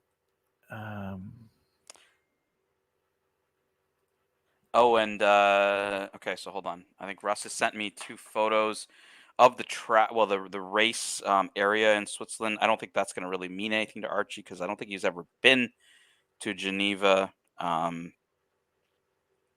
Maserati's the second car. All right. Do you ever think the Biturbo will become collectible, or the Shamal? You know what? People aren't turned off by turbos. They're turned off by fucking hybrids and EVs right now. Yeah. Turbo's Did relatively you see the accepted, though. latest Jerry's Garage? Did you see Jerry's Garage? Nah, I haven't. What's his name? Harry's Garage. Harry's or Hoovies? Harry's Garage. He was talking about the market's collectible car market has taken a big bath. I think some cars are. I have a friend who has a 300 SL and an F40, and he's A 300 SL Gullwing or road yeah, or no, going. He oh fuck. Let's see if I can find it. He actually the Canadian Grand Prix is in Montreal. It's not too far from me, and he actually went with his 300 SL to the Montreal Grand Prix. I think it was 2 years ago or 3 years ago, and he got invited by the Mercedes team to actually drive Lewis Hamilton around Montreal. I'm trying to find the photo if I can find it, but yeah, he got to Fucking he got to That's the literally drive around Maserati. Montreal. That's Yeah, that's that's the the one from us, yeah. Maserati there. Yeah. Let me see if I What can do you prefer? Is that a Maserati, or is it the No. Ferrari? It's based on that watch. He said the second car is a Maserati. He said the first was a Ferrari, I believe. So this is Maserati. Yeah. Oh, he said okay. Got you. I'll show you my buddy's 300 SL actually. If you want to see it. I know you like this kind of stuff, so this is his car. I'm trying to find the photo with him and Lewis Hamilton. But anyways, Lewis Hamilton drove around with him in Montreal at the Grand Prix. It's pretty cool. I don't know if it's come through or not. I'm having a look. Just hang on.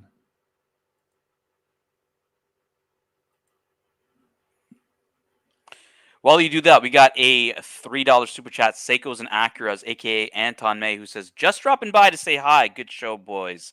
Thank you, Anton May. So this is your friend who's got a 300 SL. Not only dude, he's got a 300 SL. He's got an F40, an Aston Martin DB6, not a DB5, DB6. I like the 6. The 6 is actually I know exactly what the 6. That's a beautiful car. That. Yep. What else he has? This is his car. He has a 930 slant. Where did he get this one from? Where did he find it? What happened? You know, he's and everything's original on this, by the way. Paint, everything's original. He buys, he goes to those auctions like Amelia Island and Monterey Car Week. He goes to all of those auctions and stuff, and he buys from those auctions. So he's a very wealthy guy, and but he's a big vintage collector. He just bought a Miura, by the way. He bought a Miura this year. He just got it. So I've yet to see it. I'm invited to meet up with him in about 4 days. So if he brings the Miura out, I'll definitely have the live stream up. Holy shit, he's got a Miura? Yep. Yeah, he restored it. He bought it from the States, and he had it restored. He he repainted it and everything and just completely restored it. So I've yet to see it, but I think he put it in orange. But he told me he's down to do a photo shoot with the Huracan and stuff. He thought that'd be fucking pretty cool. Hell. What a beautiful car. Have you been in it? Oh yeah. Yeah, I've definitely been in it. What's it like? That's cool. It's vintage, right? Some people I guess don't like that. It smells old and it's not exactly perfect, and it looks a little tired, but there's a bit of charm to that, right? So of course. Cool. Well, we wouldn't. So this is original? Yeah, and everything original. Paint's original, upholstery's original, everything's original. And he drives us around. He'll take this downtown. He'll go for dinner with it. He actually enjoys this car. Yeah. How do you park it then if you go for dinner or that? What do you mean? Park it on the street, fucking put the gull wing up, and then go. No. Yeah, why not? You can't do that, Tan. So what did you do, man? When you got Wait, dude, he's got an F40. He's got a DB6. This isn't his only car. Is he worried someone might damage it or what? I don't think so. Right. Again, it's to you and me, maybe this is something really special when you see the door. To everybody else, it's just a classic Mercedes if they don't see the doors go up. Right. So it doesn't always attract the most attention. Does it? It doesn't attract attention? Well, when the doors are down, people just it's classic Mercedes, whatever, right? Yeah.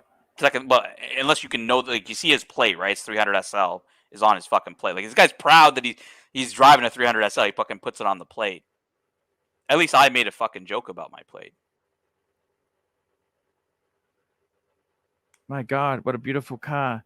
We got Seiko and Akuras, aka Anton May, $3, just dropping by to say hi. Good show, boys. All right, AC3, I got to run. I think I did about 2 hours here with you. I got to go, but I'm sure someone will hop on. 2.5 hours. You've done 2.5 hours with AC3. That ain't fucking easy, Tam. That ain't easy, but Bear said you can't end the show early. He's waiting for it. So we got someone joining on. We got Mr. GMT. Thank you so much. See you, GMT, and peace out, guys. Wait a minute. You leaving? Yeah, I had to go, but what's up, man? Well, just quickly. Yeah. How you going, bro? Don't leave, man. Don't straight away. Leave it in a couple of minutes. Okay. Give me a couple of minutes. Sure. For you, GMT, no problem. Thank you, brother. I've got you asked the question why people don't come on. And I've got a view on why people are hesitant to come on. Sure. And I understand it because we don't know what Archie we're going to get and what we're going to get out of Archie. And people and that's what was my problem when I first started coming on. I didn't know what Archie I was going to get and what sort of hazing I was going to get. Yeah, your audio is super choppy, bro. Oh, is it? All right, no worries. I'll have to do something about that. 1 second, bro. While you do that, we got a super chat from Angelic Slayer AC3. Angelic Slayer, $3. Nice tan. He's talking about you, Archie. He's talking about the tan you've gotten since you came back to Brisbane. Yes.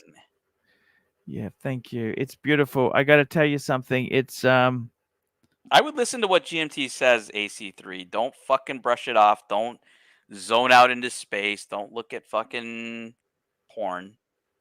Listen to what he has to say. How is it now? Is it still choppy? Not choppy. No. A little loud. Different. It's very loud, but it's okay. Yeah, I can fix that too. I'll fix that too. How about all right. now? Yeah. It's better. Yeah, it's perfect. Better? Yeah. Talk to us. You don't know what Archie you're going to get. Friendly, kind Archie. Yeah, you don't know. You don't know what sort of Archie you're going to get. You don't know what sort of hazing you're going to get. You don't know, what's going to come out of it. So people are really hesitant, and that's all because we've been watching you for how long, especially us old school guys. So you got to understand why people don't come on and people go on to other shows a lot easier because they won't get that hazing. They won't get that. So you just got to be a little bit more relaxed and like for the other day, for example, right? I'll give you an example. The other day, I jumped on, because I just don't get time to jump on because I've been flat out. When I jumped on, I had some time to jump on, so I jumped on Sunday. And you gave me a hazing about being friends with JJ. That's the last thing I want to hear. I come on to enjoy my time with you, Arch, to enjoy the people that jump on with you. And that's the last thing I want to hear, that you've got problems with somebody else. If you understand what I'm saying. That's all. That's all. That's what I've got to say. But anyway, Sure. but I've got a I question. understand. I've also Thank got a you for question coming on and telling me. I'm not going to learn if no one comes on and tells me why they don't like it. You just try to get people on. I'm not going to learn if no one's going to hop on. What's up, GMT? I've got a question for you, Dan. Just a quick question. Yo, go for it, man. And I respect you highly for it because for such a guy at your caliber, and you drive the Lamborghinis, you've got the best watches, and you don't ever look down upon anyone.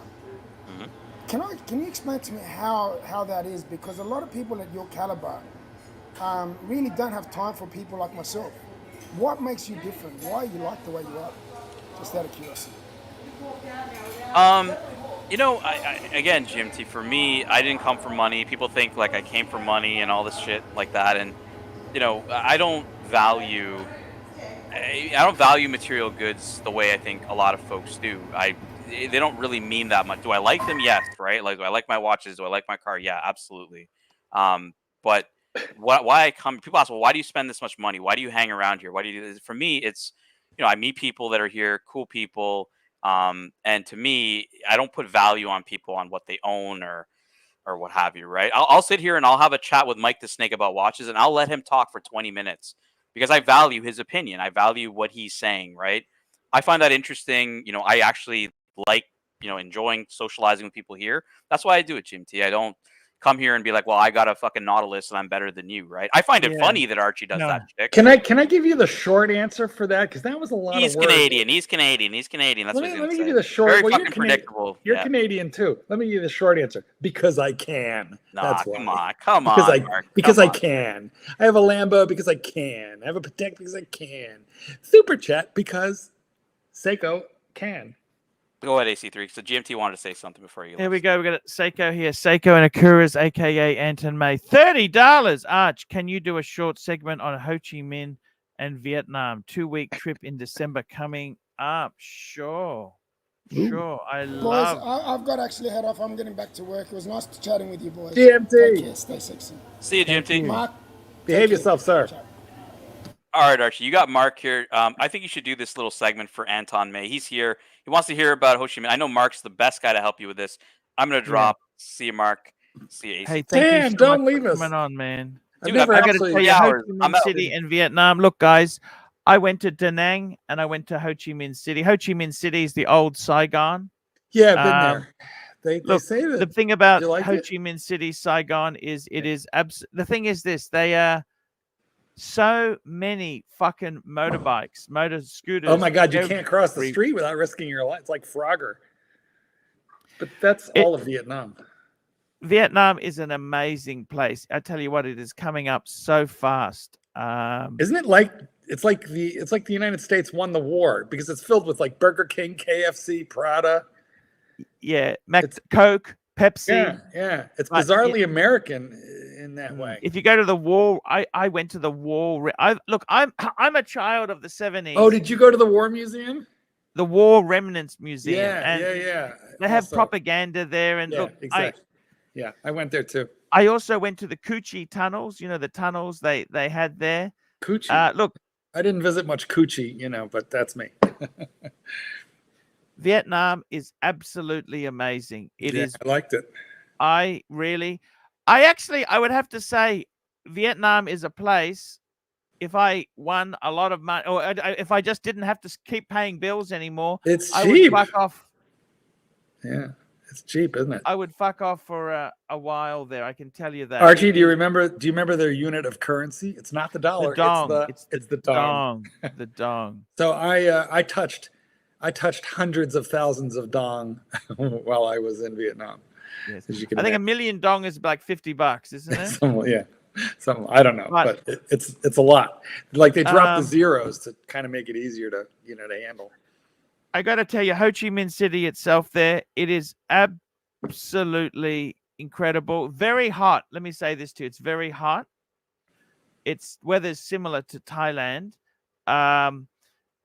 You're going in December, which is actually Northern Hemisphere winter. That's not a bad time to go, actually. I must say that. In Australia, I'm Southern Hemisphere. We're gearing up to summer. It's fucking hot at the moment. 27 degrees here. It's very hot. Oh, it's beautiful here. But I would definitely say to you there are some fantastic things to do there. The food is great. It's real cheap. You can have a lovely meal for like $3. Probably less if you know where to go. I think the food is a little bit more. It's a little bit spicier and a little bit more varied in Thailand, but Vietnamese food is also excellent. It's a little easier on the Western palate, maybe, because there's not so much spicy. But there's a million places where it's like sort of indoor, outdoor restaurants, tiny little plastic chairs built for very small people. And you can have a great time in Saigon. I also love that it's inexpensive. You can go to a fancy restaurant and it feels real fancy with beautiful cocktails, lovely presentation of the food, and maybe it's $20, for a real upscale place. But the street food is great. It's healthy. It's safe. Everything's clean. There's a central market with 30 food vendors in one place with a bunch of tables. And we got a super chat. Patel Philippe, $2. AC3, tell me about the Coochie tunnels at the Nana Plaza. Oh yes, 4 floors of Coochie tunnels. 4 floors of Coochie Coochie. Well, you got to give him his $2 worth. Give him something. Yeah, I got to tell you, Coochie Tunnels at Nana Plaza.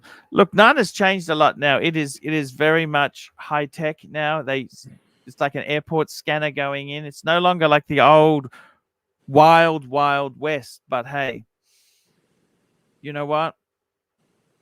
It's fantastic to go there. I actually, I'll be honest with you, I love Vietnam. Vietnam is one of the. I would love to just chill out in Vietnam for 6 months, Mark. I bet Da Nang is probably better for that than Saigon, I'm guessing. Yeah, Da Nang is kind of a bit more up north, and it's beach, right? Has beach there. It's I love the Vietnam War movies. I wanted to go and see these different things because I'd seen different movies, and I really the terrible thing is they had a lot of monuments were destroyed in the Vietnam War, unfortunately. A lot of monuments. Beautiful. Well, it was tremendous destruction. I mean, they're still digging landmines out of Laos and Cambodia.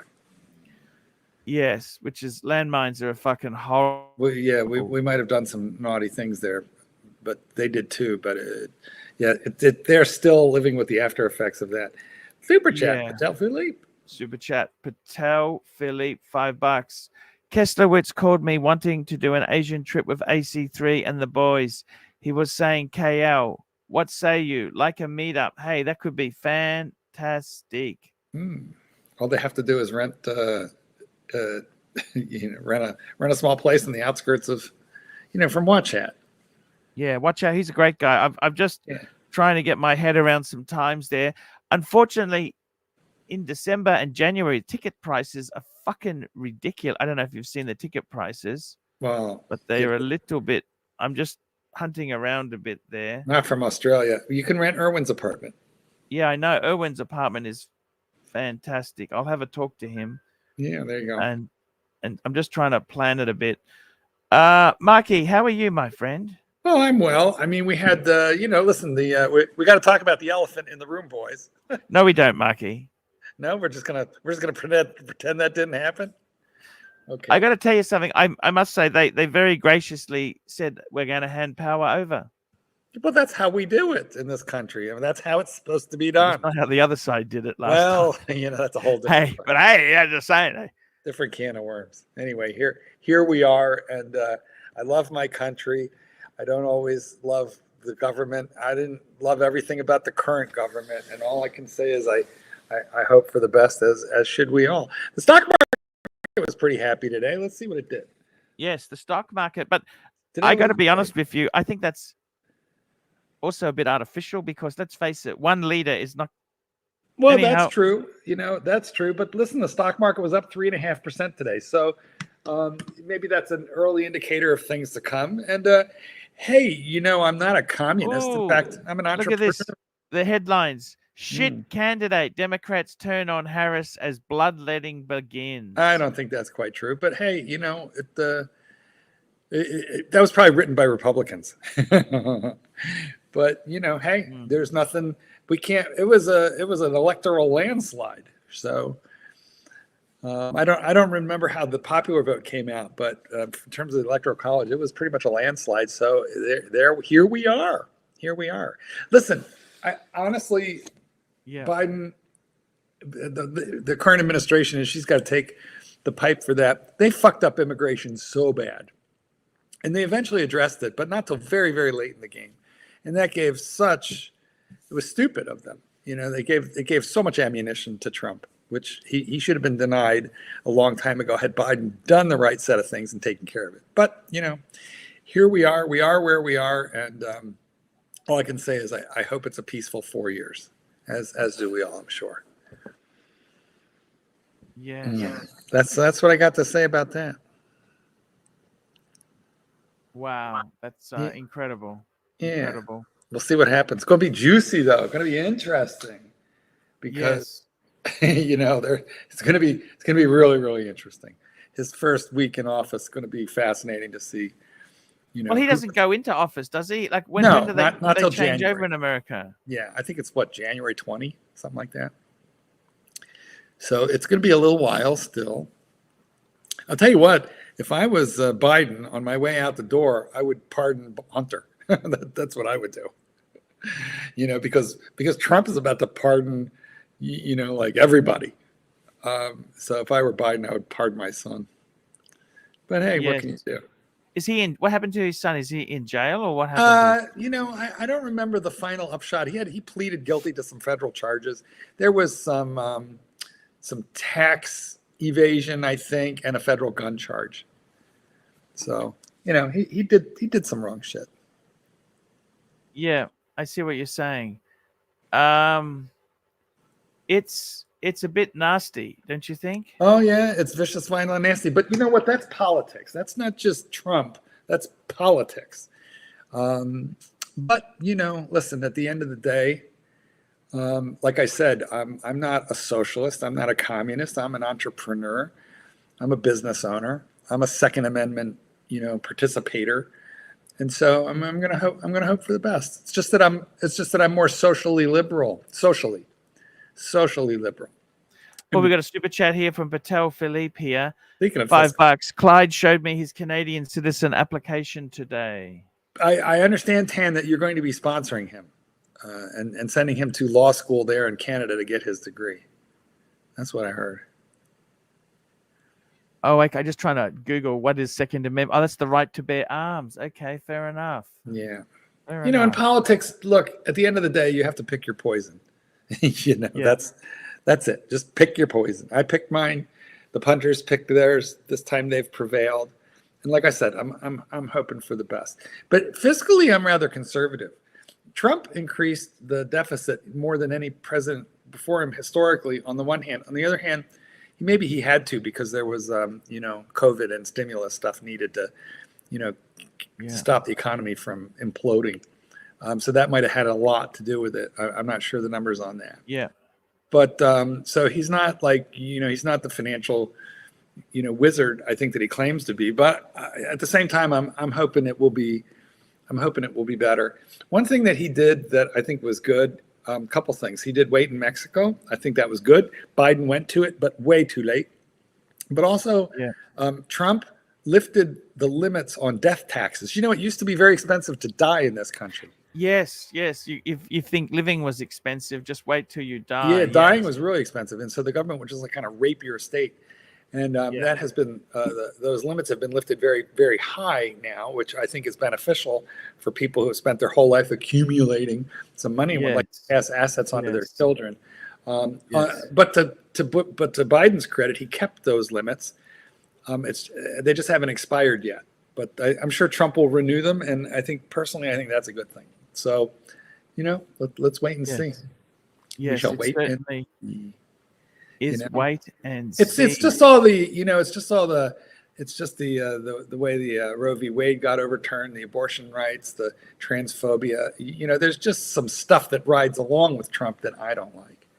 But then that's Little Dave, $2. The outgoing admin will plant some stinkers in new. Well, I think don't everyone they all, right? does. Isn't that the Yankee way it's Doodle, $5. I'm spending the day watching lesbian libs hysterically crying and shouting. Entertainment at its best. Well, I've heard some of the things people saying that democracy is over. He'll set himself as a despot. That's just listen. When the Democrats lose, we lesbians cry and shout hysterically. Okay, when the Republicans lose, they set fire to Congress. So I feel like we are a slightly more, we're a more peaceful tribe. But there you have it. Yes, I got to tell you something. I am very, very grateful that America has democratic elections. Isn't that a fantastic way? You don't want some leader. Yeah, we have to. Isn't that nice to have change? You can have change. Well, you have that too. We do. Yes. Yeah. And I think that's an important thing of democracy is to have your vote. Of course. And a lot of people here don't use it. Although we were discussing yesterday in Australia, guys, you're fined $130 if you do not vote. Yes. It's a very fine country. You have to vote or you're fined money, a lot of money. Tell me, Marky, Yes. What watch were you wearing when you heard the verdict? That's what I want to know. I wore my Hulk for good luck yesterday, but apparently it didn't help.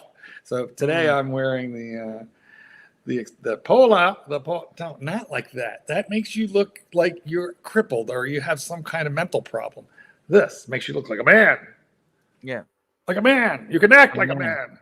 There we go. I got to tell you, that's a beautiful watch. That is a beautiful watch you're wearing there.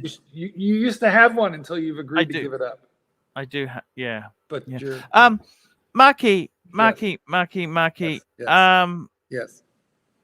I got to tell you, I don't think people get so involved with there's going to be a change. It's the end. Look, I think so many things will stay the same. America's America. Let's face it, you're on your little dog farm. You've got.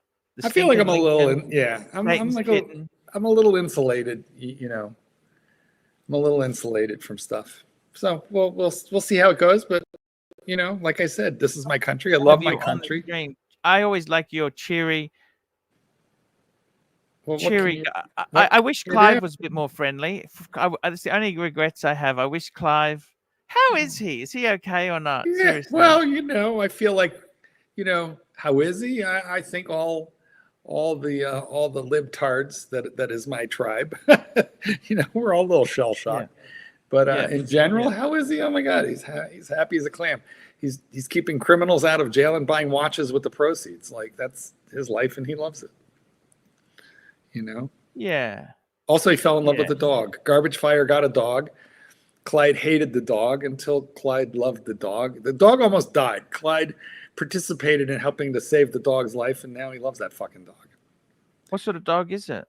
Some little mutt. And all I know is like every day he calls me, what's the healthiest dog food? What kind of treats should I? You know, this is from the guy who hated dogs. He's become like, you know, like a dog slave now.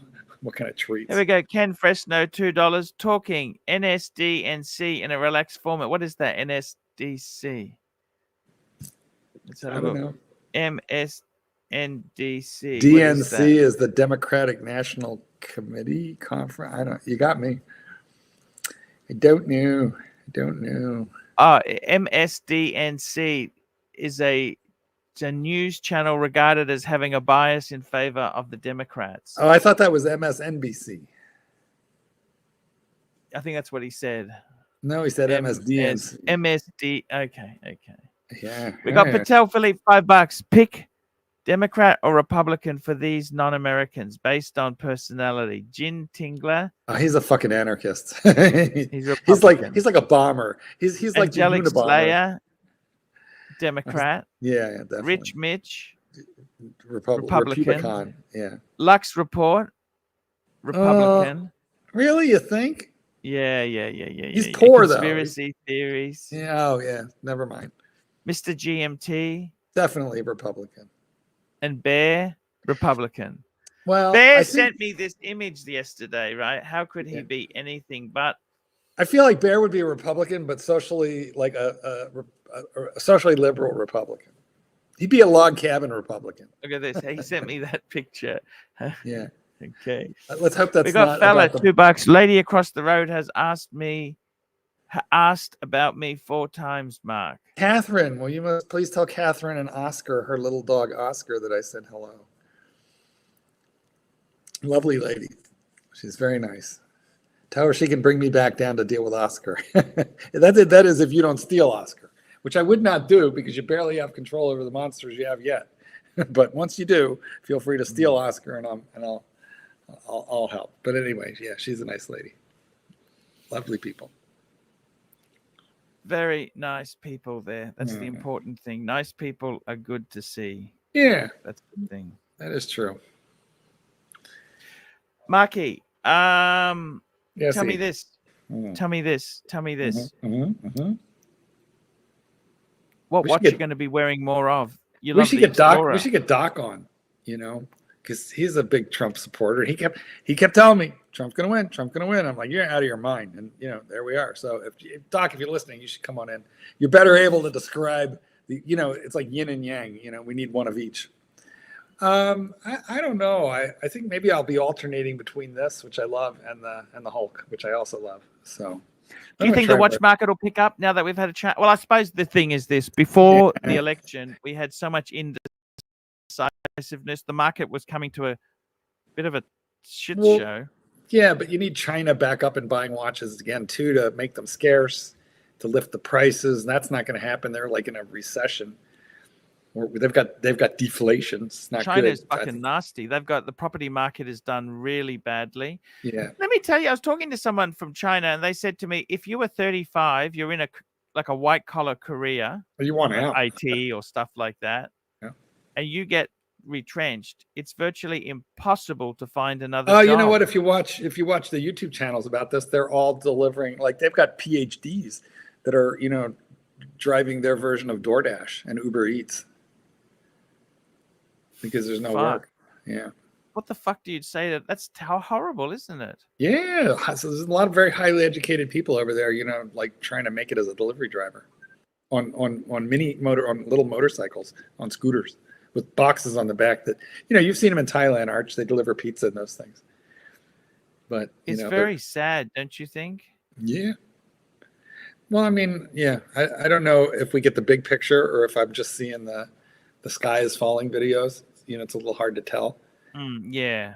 But, yeah, no, it's but listen, their largest developer went under. Well, you got to explain. In China, what you can do with your money is highly controlled. So the people have been long time ago were kind of like lifted out of poverty, and so there's some money there now. But they're not allowed to invest in the way that Western people or you and I are allowed to invest. So a lot of them take money out, for example. Yeah. So what they've done used to be able to. They used to be able to take money out. Now, oddly, their government can take money out because their government is the largest holder of U.S. T-bills, Treasury bonds. But if you're just a regular old Chinese person and you've got $30,000, $40,000, $50,000 saved up, then the only thing that you could do with it was buy real estate, and that's what they did. And then real estate crashed. So it happened here too in 07, 08, right? But it wasn't the only investable part of the economy. So we recovered from it more easily than I think they will. Yeah. I got to be honest with you. I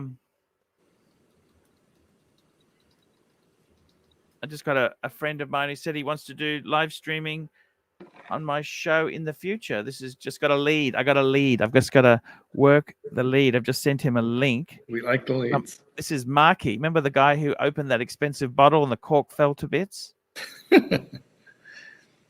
He's a lovely guy. Lovely guy. We got another super chat here from Patel Philippe, $5. AC3, why did you introduce plastic to Sov? Couldn't you have just introduced Sov to Henrik? I'm sure it would have worked out much better that way. I know. I was an idiot. I don't know why I was just gullible and silly. But Plastic told me, always guard your friends. Don't ever share friendships. Very good. Because they ended up turning both against me. They don't even talk to me now. Which is a bit sad because I actually liked both of them. Just as they thought I was just fickle and only interested in money, I'm really sad. The friendship has gone. There we go. We got a super chat here from Fella, $2. Profile, 36-year-old wearing a 5711, driving a G63 around Palm Beach. It sounds like a Republican. Douchebag. Egotistical. Well, I said Republican. You said douchebag. I mean, isn't that more or less? Is it as long as it's not white with white interior? Okay, that'd be super douchey. Look, 5711, great watch. Well, what about the car? It's a pretty good car. It's an amazing car. They've come down a long way, but they have come down a long way. Well, they've come down on the used market. I don't think they're down on the new. Yes, true point. True point. I mean, you're talking well into the six figures there. Yeah, they're like 150,000 for a G63. Probably, if you want wheels on it, it's going to be a little more.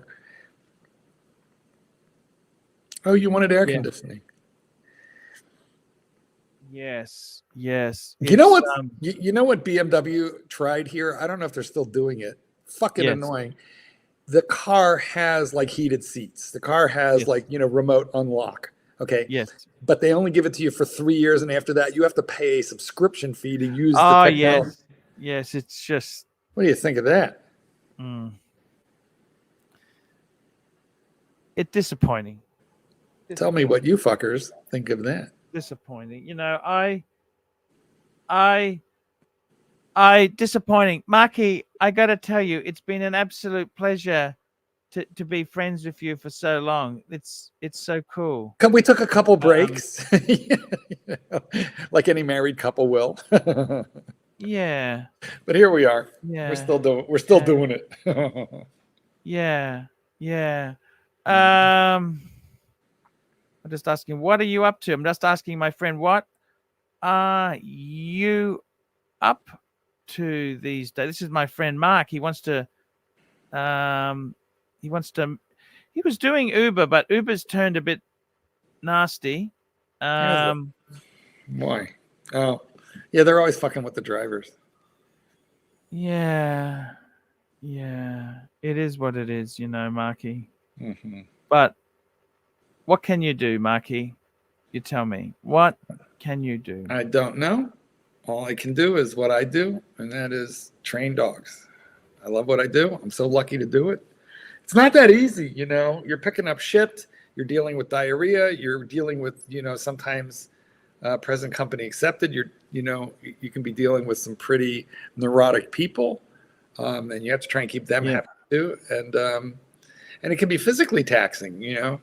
I've got 100-pounder in here right now. Oh my God, I got SA'd last week. I got SA'd.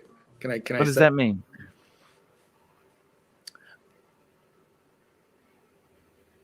SA'd. I got R'd. I was taken against my will. Yeah. Okay. Yeah, by a massive dog who rose up on his hind legs, which put his head a little taller than mine. Shit. Grabbed me around my arms. So my arms are now pinned like this. Which meant that I couldn't really use the leash to get him off me, and the leash was out kind of loose. And then he began to have his way with me. The red lipstick of love. Yes. And he began to use and abuse me. And I'm thinking, motherfucker, you didn't even buy me dinner. It would have been kind of bad. It would have been kind of bad. Also, I'm dealing with, I'm getting physical therapy on a bad hip. So my balance, is not as good as it, was before, my hip flared up. So basically this dog is having his way with me and I'm pinned, but he had an e-collar on, which I used very gently, but I want to tell you what, I spun that fucker up, until he got off of me and apologized. Wow. Amazing. This is the kind of stuff, this is what you deal with. It's not all. We got another super chat here. Fella, $2. Used to watch your vids every night, 2012 onwards. Thank you. Well, you and me both. We got Dirk Diggler, $2. I thought all gay men love shit and diarrhea. No, you thought wrong. No, nobody. Who likes that? And Nelson Oliveira, member for 17 months. What a beautiful green banner. Yeah. The green banner. Anyway, I got the bastard off me, but I'm just saying, How did that happen? What do you mean? I just explained how it happened. That's nasty shit, man. These dogs, you don't realize that we're getting older, Marky. Listen, that's true. I'm not as strong or as fast as I used to be, but I'm skilled in the ways of dogs, so I kind of knew what to do on the fly, Yeah. But it could have been bad. Listen, I was just glad. Obviously, it was only going to go so far. I had my chastity belt on, but yes. However, some of them want to bite you. They don't want to. They don't want to make love to you passionately. They want to bite you and put your blood on the ground. Fuck. That's nasty. This is the stuff you have to learn your way around all this stuff. Yeah. Yeah. See what you're saying. It is fairly. It's a bit of a challenge. Can be tricky there. Forbin wants to know if I gave him a reach around. No, I gave him what for is what I did. What sort of dog was it? What breed was that? It was an oversized golden retriever, very hard headed, and actually Golden retriever. They're normally nice dogs. Normally they're soft, sweet, and gentle, but this one was very extra, overly sized. He was 1.5 times as big as a golden usually is, so he was oversized, and he was very hard headed. He was sentenced to my personal prison for attacking dogs. He was a dog attacker. I mean, don't get me wrong. Nice enough. Coda was yeah, except for Coda in a 90-pound. Coda was little-ish. This boy was like 90 pounds, so it was a much more serious deal. But hey, I have a dog right now in training, doing very well. Thank you. Luckily, and he killed the last one of the other family dogs. Oh shit! Yeah, which is why I understood what happened. Why do they do that? They get jealous, or is it? It just can vary. The reasons are many and varied. I had an interesting conversation. We've got a character in the Archieverse called Easy. He collects snakes. Oh. And that's nasty, right there. He said to me, snakes have absolutely no emotion or feeling. Instinct. Instinct. So they don't have any affection for you as the food provider or somebody. Yeah. It's everything. Dogs is instinct, or they have some emotion. What's dogs have a rich instinctual life, but is also combined with a rich emotional life. So dogs are very connected to humans in a way that a lizard, is not. In the way that most mammals are not. But not only that, but listen, dogs were domesticated and then they've been in human company for 30,000 years, 25, 30,000 years, and genetically manipulated by us to be useful. So we sort of genetically modified them to make them love us so that they would do the jobs that we bred them to do. Yes. Marcus says, golden showers retriever. Tell me this, Mark. Yeah. Like with snakes and that, they're like, why don't they have any love? Why is there no love? Listen, I'm not the snake guy. I couldn't tell you, but I think they're it's a cold-blooded reptile. I don't think reptiles are really built to be domesticated, and they're not. It's a wild animal. And how about like a bear? You could train a bear. Well, the people do train bears. Okay. But it's look at Clooney. He's relatively. I mean, he becomes violent, and vicious once in a while. But most of the time, he rides his little bicycle. He always forgives me. I do stupid fucking things. Throw him a Rolex, and he'll ride his bicycle again. Yeah. Marky, in 2025, are you going to come on this stream? And we just love you here. I just want to make sure. I really adore talking to you. Okay. I don't know what it is you love about these streams, but I just want to keep it going there. Happy to. You love the watches. You let's face it. You love your watches, don't you? Whisk. Can I tell you a secret? Don't do this. Look, can we take a fucking poll? Let's take a poll. Put up a poll. Yeah. Mark's way or Archie's way? Just wristwatch check. Mark's way or Archie's way? Can you please put that on a poll so we can find out once and for all what these fuckers think? Because for me to do this, it actually hurts. Like I get pain right here. Hey, do you want to see a fun clip that Sovron's just put together? Oh yes, plus which we have the one that Danny sent you. Okay. Let's look at the clips. The clips, Arch. Okay. The clips. Want to see the clip? The clips. Okay, we're going to play the clip. Okay, here we go. This is a new Sovron creation, okay? Let's see the clip. I don't know whether I should be flattered or upset, deeply offended, but... No, probably a little of both. Probably a little of both. Can you hear that, Marky? I do.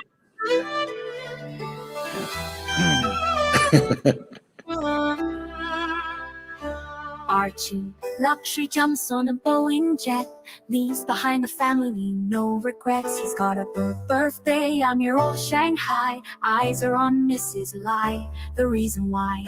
While in Brisbane, the tears roll strong. Chinese whispers called him to Hong Kong. Pack up your bags and off you go. Leave behind the begging for the Luxy show. Archie flies where the dragon soars. To romance Mrs. Lai until his balls are sore. What a horrible line. Archie's chasing dreams in the mystic land. Mrs. Lai brings coffee to his hand. Family's calls echo on the phone. He's miles away, lost, but he's not alone. In old Shenzhen's glow, he likes to stray. With Mrs. Lai, they bonk till the light of day. Pack up your bags and off you go. He's not showing up to New York watch show. Archie flies where the dragons soar. To romance Mrs. Lai until his balls are sore. The tears roll down in Brisbane town. Archie's 3-inch dick floats all around. Celebrations in the neon night. Forgetting home, he's chasing new Asian delight. This is great. Pack up your bags and off you go. Leave the begging for the beach ball show. Archie flies where the dragons soar. To romance Mrs. Lai until his balls are sore. Weeks later, Archie leaves his playground. Comes back home, he's Brisbane bound. Comes up with stories that he's going bust. Has to fool the punters to gain their trust. Pack up your bags and off you go. Leave the begging for the beach ball show. Archie flies where the dragons soar. To romance Mrs. Lai until his balls are sore. Archie spends the hunter's money, he's in a fix. Spins a story that he can't eat bricks. All the lonely simps believe his scam. Grab all that cash, shove it in his hand. Pack up your bags and off you go. He didn't bother with the New York watch show. Archie flies where the dragons soar. To romance Mrs. Lai until his balls are sore. Comes on streams, he cries poor again. His mate Tan gives him $5,000, maybe 10. Archie thinks he's a big swing dick, cause the punters fall for his gypsy shtick. Pack up your bags and off you go. Didn't bother with the New York watch show. Archie flies where the dragons soar. To romance Mrs. Lai until his balls are sore. I saw that. You know, you got to worry when they stop talking about you. Yes. Worry when they stop talking about you, not when they start, but when they stop. Now, Yeah. Danny recently sent one, which I forwarded to you. Oh. That was done by somebody else. It was a YouTube link, but he wanted you to see it. Oh, You'll find it in my WhatsApp. I've got it. That's the one. I thought that's the one I just played. No. Oh, is it? Was it? Oh yeah, no. Yeah, Different. that's the Sirocco one. Oh. Oh, should we play that? Do you want me to play that? Yeah, of course. Why not? You know, while we're bagging on Archie, let's throw it all on the table. Throw it on the high. I would say you you play these clips until your balls are sore. That's what you do. Where the dragon flies until your balls are sore. Terrible. Mm. G'day, Archie. Start the show. Oh, Archie and Crips is a filthy shitbox. Living in a house held together by dry rock. Not worth a jack. Fit for a house, just a few $100,000 thereabouts. Your house is land value worth nothing as the bank chases you. Me clearing half of all your ain't worth any more than the rest. You got stuff money up very fast. Your life is shit. The new panel sucks. Everything about you, your marriage is fucked. Oh, Archie, you're not needing anymore. You'll still be in debt when you're 94. But that doesn't matter anymore. It's all you're chasing is more easy home.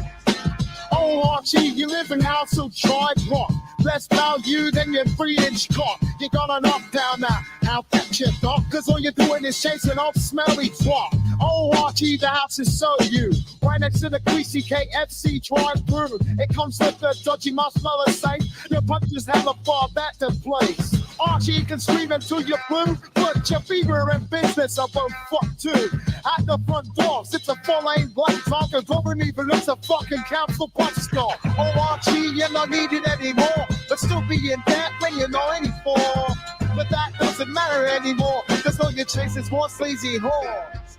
The house smells like a dirty old fag, eating out like a termite from a ghetto slag.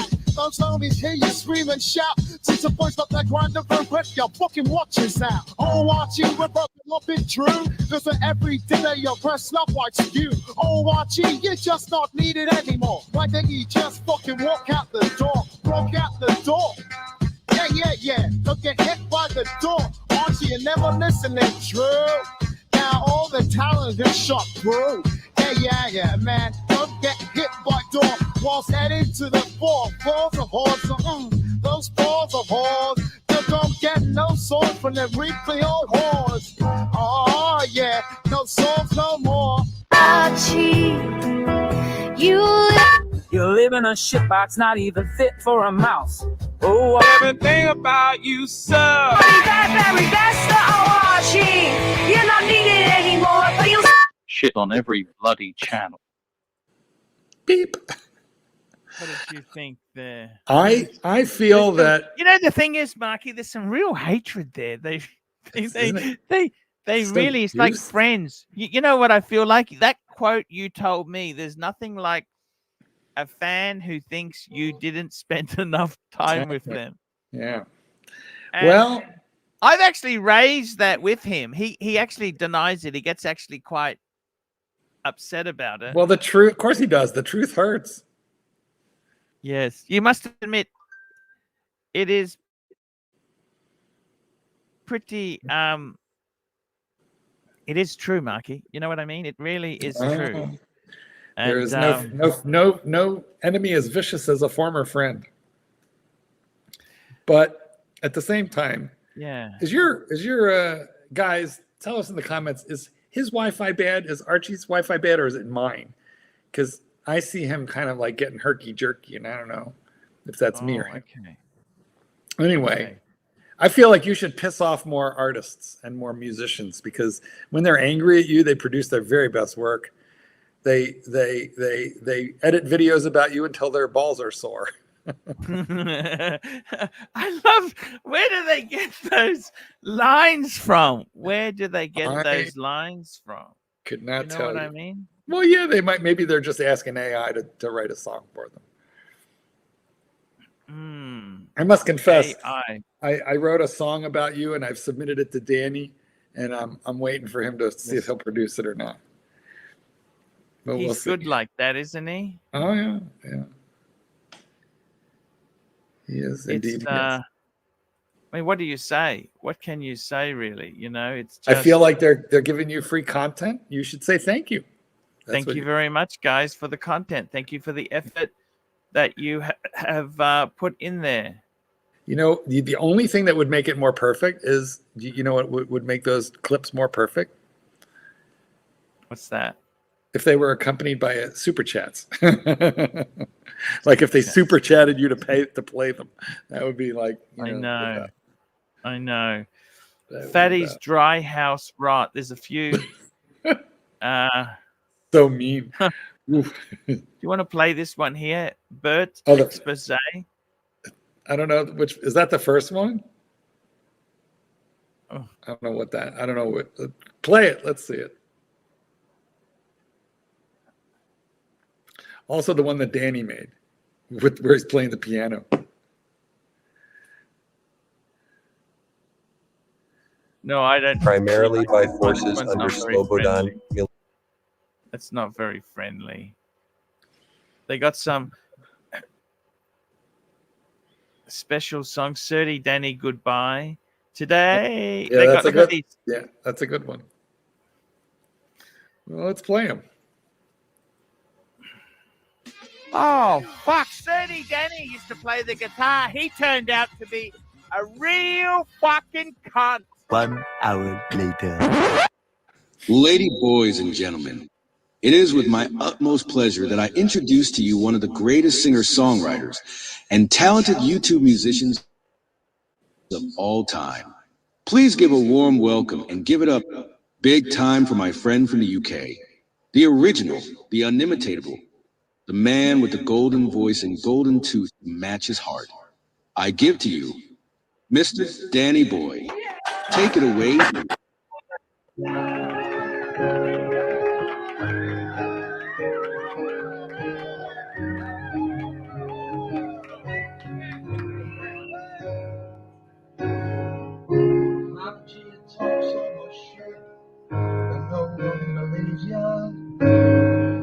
For example, you say I'm from Essex, going round stealing 4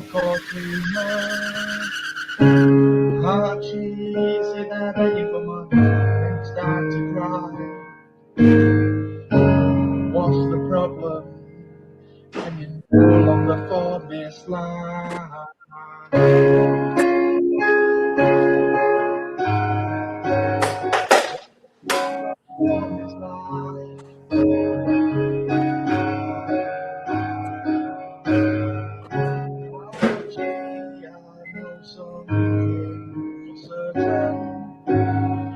Last time I watched your show, I seen Miss Light hanging out of the curtain.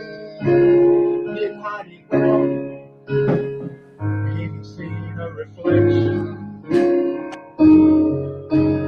Archie sitting in summer pants with his little 3-inch erection. Archie, why is the problem always someone else?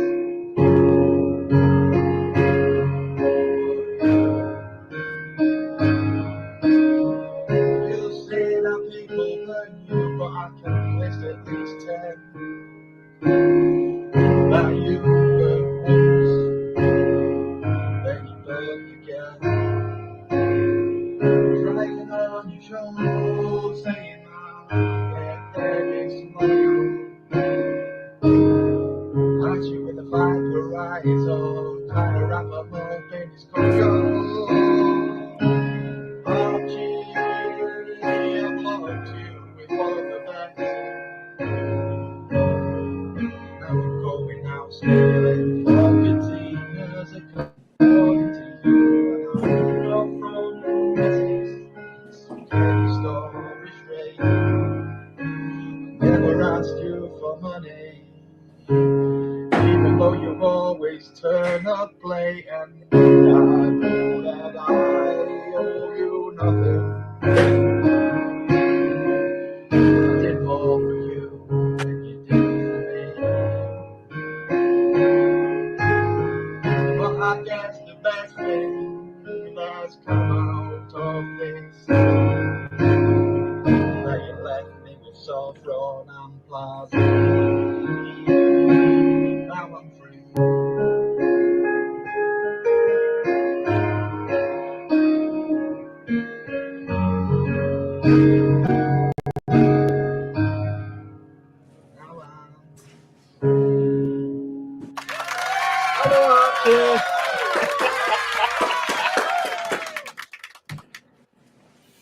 G'day, Archie. It's Sirocco here, mate.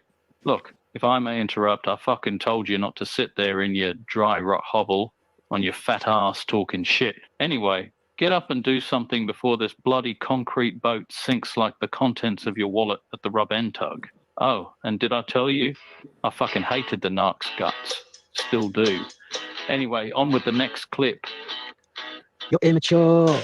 Don't know what for. Guys, what did you think? These are some amazing 30 clips here and Sovereign clips. Vicious. Nasty. Yeah, just nasty there. But, you know. G'day, Archie. Start the show. Oh, Archie and Crips is a filthy shitbox. Living in a house held together by dry rock. With the jack, fit for a house, just a few $100,000 thereabouts. Your house is land value, worth nothing as the bank chases you. Me tearing half the value, you ain't worth any more than the rest. You got smushed money at very fast. Your life is shit. The new panel sucks. Everything about you, your marriage is fucked. Oh, Archie, you're not needing anymore. You can still be in debt when you're 94. But that doesn't matter anymore. It's all you're chasing is more easy home. Oh, Archie, you live in house so tried rock. Less value than your 3-inch cock. You got an up down now. I'll fetch you, dog. Cause all you're doing is chasing off smelly twat. Oh, Archie, the house is so you. Right next to the greasy KFC. Drive through. It comes with the dodgy marshmallow safe. Your punch is hella far back to place. Archie, you can scream until you're blue. Put your fever in business, I won't fuck too. At the front door sits a 4-lane black Tonka. Glover even looks a fucking council punch score. Oh, Archie, you're not needed anymore. But still be in debt when you're 94. But that doesn't matter anymore. Cause all you chase is more sleazy whores. The house smells like a dirty old fag, eating out like a termite from a ghetto slag. Those homies hear you scream and shout. Since the boys got that grind of a rip, your fucking watches out. Oh, Archie, we're broken up in true. Cause at every dinner you're pressed up like skew. Oh, Archie, you're just not needed anymore. Why don't you just fucking walk out the door? Walk out the door. Yeah. Don't get hit by the door. Archie, you're never listening, true. Now all the talent is shot through. Yeah, man. Don't get hit by door whilst heading to the floor. Balls of whores, those balls of whores. You don't get no sword from the wrinkly old whores. Oh, yeah, no swords no more. Archie, You live in a shitbox, not even fit for a mouse. Oh, everything about you sucks. very best of Archie. You're not needed anymore, but you Shit on every bloody channel. There we go. That's it. What did you think there, guys? Did you love it? Pretty damn good. What a great car. Isn't that just, you got to capture that essence. You know, wouldn't it be nice if you had like thousands of hours of clips and you just had to play the clips and just kind of DJ between them? But can I ask you something? There's a bit of hatred there. Archie, dry rot, your 3-inch cock. Let's have a look at some of the underlining themes. Yeah. 3-inch cocks, older Asian women, until your balls are sore. Dragonflies until your balls are sore. Oh. I mean, yeah. You've done something. You've done something to irritate these people. I mean, this is not just normal hatred. You understand that? Yeah, but you know what? You're not just like a normal person. You know, like most people who are pissed off that the train is late don't wind up in court. Most people who are on an airplane that's a little bit delayed don't get banned from the airline. Yeah. Most people who have a small irritation at London Heathrow Airport aren't nearly escorted out of the airport by the bobbies. Shall I go on? Most people have a friendship with somebody who might have, served time for a DWI, driving while inebriated, No. Your buddy's a serial killer. I mean, you're just not a normal guy. So when you engender... I didn't know that. I didn't go out there looking for these lunatics, did I? No, but they find you because there's something wrong with you. So they find you. Birds of a You're feather. blaming me?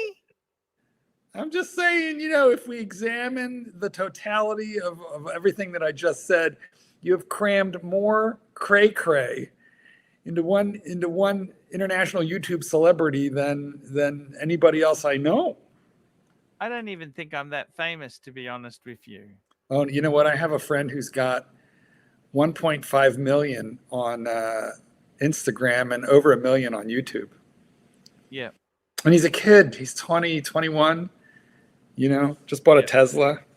Life is good when you're young, good looking, and you're getting millions and millions and millions of views, like fast. Yeah. Yeah. So our problem is that, you know, we are older than the TikTok generation. And this platform, you know, this is the old platform. This is the stodgy old, you know, this is the platform for, you know, for grandpas, you know. The kids today, the kids are hip with the TikTok. That's the hot platform. Can I ask you something seriously? Like, I don't know if you look at my situation. What should I do if it started drying up? What would you do? You know, open a business. You know, you got what little I have left. Is that what you you're have to- saying to you me? have to Lose go- what little. You have to go I with your have passion. left. Go with your passion. Like start a bordello or a massage parlor. They're Or expensive. They're expensive. a noodle shop. No, you just need a couple bitches. How can it be expensive? You know, or you know, like a noodle shop. Bail bondsman. Yeah. I don't know. It's sort of You know, we're looking at franchise. I'm getting to an age marker. You've always worked for yourself. You worked in a family business or for yourself, right? Yeah. Have you ever done a government job? No. Did you ever do like work for another company or something? Yeah, you know, a long time ago. But yeah, I have. It's not it's unpleasant. You got to, you know, you got to keep a lot of people happy. And doing the dog training. What age did you start to go professional in the dog training? Oh my gosh, I was 13 when my teachers were, you know, paying me to train their dogs. But you know that, and I trained dogs in college for the college. Sure. For their night school, and I took private because I've just done it always, but you know, like as an income producing side job. Yeah. And then for a while I was double dipping. You know, I had a full-time career going, and then was doing dog training on the side. That was very lucrative. But then I decided to go full-time on YouTube. I mean, dog training. You know, but I've been a combination of hardworking and lucky. It's both. You know, I'm a hard worker, but I did get lucky that the landscape of dog training changed to where it could be monetized, because it was not monetizable years ago, hardly. Yeah. It wasn't monetizable. Not, you know, not in a major way, in a minor way, yes, because I've always done it for money, right? But like high priced dog training wasn't really a thing. Like the spa treatment for the dog wasn't really a thing. Spending this kind of money on a boarding school for dogs wasn't a thing until it became a thing. And I wasn't the first, but I was in the initial wave. Yeah. You know, so. No, I know exactly what you're saying there. I just added our good friend Herman to our ArchieLuxury group. Hermie, he loves it. I'm not in that group. Let's keep it. You want me to add you? No. I've been in the group before. It's a lot of boobs. It's a lot of porn clips. Actually, since Rachel Brady left, it's no longer the same. He's got his own. I see. I actually left his group, to be honest with you. It's just getting too much, eh? Yeah, it's kind of. I got to be honest with you. Do you think the world is a good place, or do you think it's a bad? How do you? Oh my God! It really depends, doesn't it? Like, you know, if you're born Hisham, and you're a decamillionaire, India's a pretty wonderful place. But what if you're born an untouchable, a few meters over? You know, right? Yeah. Then it's life is shit, and it's basically trying to eat until you die of leprosy. So I think so much depends, but I think a lot of us are just very lucky to have been born into, you know, the right country or the right family. Does it depress you? Like I mean, like for me, right? I'll tell you honestly, I had a few careers. I had my own computer business. I started my business when I was in high school. I went into my business, did very well, got out of it when I was about 28 because the business started. It was shit. It just changed. Competition. Yeah. It's like if you're doing a dog training business, and then people are undercutting you ferociously. Well, that has been happening constantly, but fortunately, I have. You know what? Look, the computer, a motherboard is a motherboard. You know, so it doesn't matter what store you go to for the motherboard. So the competition is going to be all price based, price and specs. But in dog training, there's, you know, it's relationship oriented. You know, too. Yeah. Right. So it's different, but I do know what you mean. And then you look at things and you think, okay, if I got out of this, like I'm 52, right? So 52, my back gets sore. We have ailment. Like I admit, I probably need to lose a little bit of weight. Fair enough, but truthfully, also there's some age-related problems. I need glasses to be able to read things. I can't. Well, I mean, I'm not suggesting that you become a you know, a weightlifter, but like you could open a janitorial service and have people working for you and carpet cleaning. But you got to find out. Like, here's what I would say: what niche, what's needed. You know, what is? I'd become a tradie if I were you, some form of tradie. Yeah, I'm not very good at fixing shit. Oh, neither are they. Neither are they. Honestly, you don't have to be good. You just have to show up. What about helping old people with their IT? Is that anything you could? Well, they need it. I just don't know if they pay for it. They need it. They need it. Oh my God, do they ever? Jesus Christ! If I could pay someone to just drop by my mother's house once a month to like tweak shit, and I've actually had to have, like, you know, the Geek Squad from Best Buy go out to her house. They're expensive. Correct. Yes. So if you had, you know, like a small subscription, you know, for I don't know if people would pay for that, but I bet you their kids would, you know, who don't live, you know, that close, and, you know, dad is calling constantly, you know. Yeah. Just hooking up printers, getting the TV to work. They fuck up the remotes and don't know why. Oh, fuck. Do they fuck things Oh, up? my God. All of that stuff. Like, yeah, I feel like, you know, anything that a normal 14-year-old could help, you know.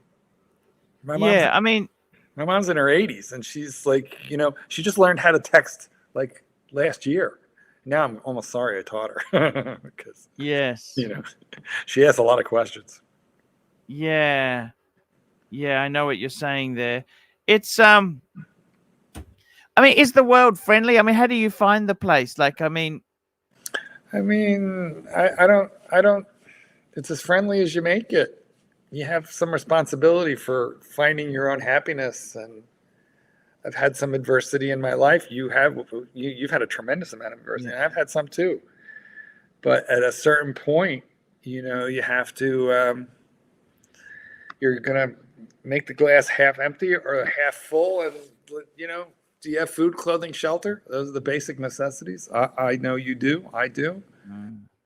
Thank God for that. After that, you know, it's a bonus if you get to have, you know, a happy, healthy family, and that you've had some tragedy in that area, you know. But of course you're going to ask, is the world friendly? Because the world is shit on you, you know. But you gotta, you know, you stop living or you don't. No, that's a fair point. It's life goes on. Yeah. No, that's a really good point. That there. It looks like this might be the end of the journey for today. I think it's 3 hours and 42 minutes. It's been a long journey today. Let's thank a few people. We might as well thank them now. We'll do it for a little bit. 10. We'll see what we can squeeze out of here. Okay, we got Rich Mitch. Thank you, Rich Mitch. Rich Mitch again. Oh, by the way, can you please upvote? Guys, can you upvote? Do it now. Use your tooth. Just hit the button and do your tooth. Just upvote. Do it now. That's exactly it there. Can you? You can lick it with your tongue. Now, I'll just see if we've got a poll. I'm just going to upvote now. I upvoted myself. And we have got... Let's pretend it matters. Upvote. Do it now. Use your elbow. If you got no fingers, use your elbow. Okay, let's go back to this here. Rich Mitch, Jeremy Kearney, GD, Watch You Are, Frank V, P Cars, Bear Clooney, thank you. Thank you, Bear. the gangster. GD, Angelic Slayer, Dirk Diggler, GD, Jake Brooks, P. Clan, Watch For It, Angelic Slayer, Fella, Seiko and Akuras, aka Anton May, Angelic Slayer, Seiko and Akuras, aka Anton, Patel Philippe, Little Dave, Yankee Doodle, Ken Fresno, Patel Philippe, Fella, Patel Philippe, Fella, Dirk Diggler, and Nelson Oliveira. That's not a bad crowd there. Mark, I got to say, I really enjoy you coming on, and I always hope we can be friends. Well, I eternally. feel like we've had enough fights. I think we're over it. Although one of these days we'll have to play. I unsubscribed from Archie Part 1, Part 2, Part Yes, 3, that was a Part great 4. video. Yes, yeah, I remember I rang you. I know exactly where I was. I had a appointment for my Yeah. son. I was still working. I remember exactly where I was. You were And, still a productive human being. Yes. gee, man, the time has gone. Flies by. Like 10 years has gone so quickly. We were hasn't it? young and we were thinner. Or, well, okay, we were young. At least we were younger. I don't know about that. Tell me this: what age do you think was perfect? What age did you enjoy being? You know, here's the funny thing. You're sort of like moaning about your 50s, but you're in your early 50s. The 50s are great. You know, the 40s and 50s, but the 50s are really good because usually, well, a lot of people have their career kind of figured out by the time they're 50. And then you can just kind of, you know, enjoy the power of you. Well, maybe you're still finding yourself. My 50s were great. My 60s have been awesome too, except for I've had a few little physical ailments that have, you know, cost me a little bit of, trouble. But I mean, I'm healthy. It's just pain is no damn fun, guys. Pain is no fun. Look, I must say to you, when I came into my 40s, I stopped giving a shit and started just enjoying things. I had a few things stacked against me. As soon as I turned 50, I had to deal with the burglary, number one, and then the passing of my son. Yeah, terrible. There's not a day that I don't think about what about if I would have done this with him? What about if I would have done this? And the honest answer is it's not going to make any difference now. And I try on the other son. I don't, to be honest with you, I don't expect great results, but it is what it is. You can only try. All you can do is what you do. But you know what? Here's the thing. I'm gonna tell you. Here's the thing. Those boys have had their struggles, and you have had yours with them, and they with you. But you never gave up. You never cut them out. You never stopped talking to them. You never stopped helping. You never stopped taking them to the doctor, or paying rent, or getting them a place, or bringing food. You were always there. You're still always there. It's just really tragic that they've had the struggles that they've had, and so I sure hope that AC4 manages to pull it out, for his own sake, but certainly for his mother and for you. But you've been involved, and that is more than a lot of dads can say. Yeah. No, I understand what you're saying. It's sad. That's not designed to make you feel better, by the way, because nothing going to make you feel better. No. It's very kind of you to say that. Look, I haven't always been perfect. I've had a lot of screaming matches. Obviously, when they take a certain lifestyle choice. The one who passed away, I remember having a screaming match with him 2 years ago. I said, mate, when are you going to stop making stupid fucking decisions? Yeah. I said, mate, come on. He goes, I got to learn myself, Dad. Well, now look at what's happened now. He's gone. Yeah. Well, the biggest hurdle with the death is you never see him again. There's no more. Like, it'd be good if he could. You just want to see them a little bit just to know he's okay. And hey, you dearly give anything just to have a few But that's how it is, and I got to be honest with you. The watch game, I enjoy the live streaming. Maybe I've cut myself too short. I've put myself out there too much. I don't know. Do you do 7 days? Is that ridiculous? Should I cut? I don't know. I honestly don't know. I think it's a routine I've got. Yeah. It's a routine, so you can only try your best there. There's something comforting about routine. It gives you a basis to build your life around. I'm way better when I have dogs than if I like schedule no dogs because I just want to have a recovery time. I wander around the place thinking, what the fuck am I supposed to do with I have no time when I have to wake up. I have no time when I have to go to bed. Life just becomes kind of, I wonder if that's what retirement is all about, where you just wander around in your house slippers, in a tattered bathrobe because you got nowhere to be. You got nothing to do. And I've always felt very lucky to be like working at home, doing what I love, watching my neighbors get up at the crack of dawn and drive to go to a place with fluorescent lights. And I don't do that. But at the same time, you need something to keep you oriented. And this is your something.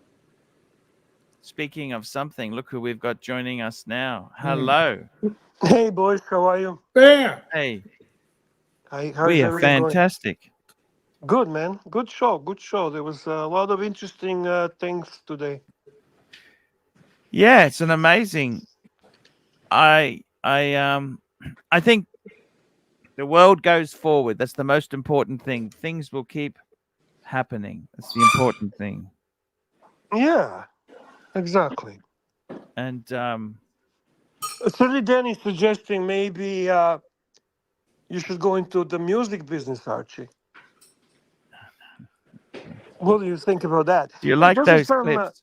Those are some good clips, man. There's some catchy tunes there as well. It's not just low production. There's some effort and some talent behind it.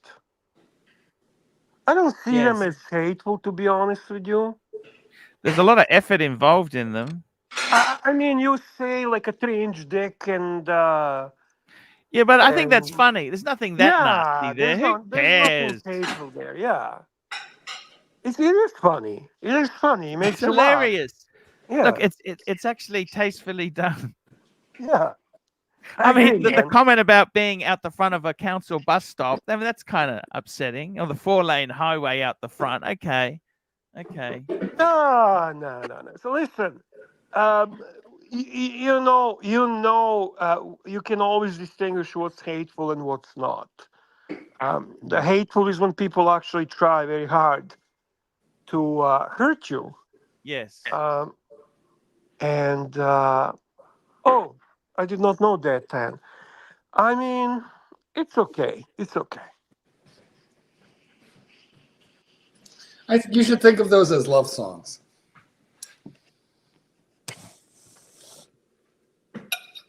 Amazing stuff. So, Bear, that is the show for today, my friend. Thank you for coming on to give us your analysis. Thank you so much. Guys, we will be back tomorrow. We'll be back tomorrow. Good night, everybody. Thank you so much. See you later, guys.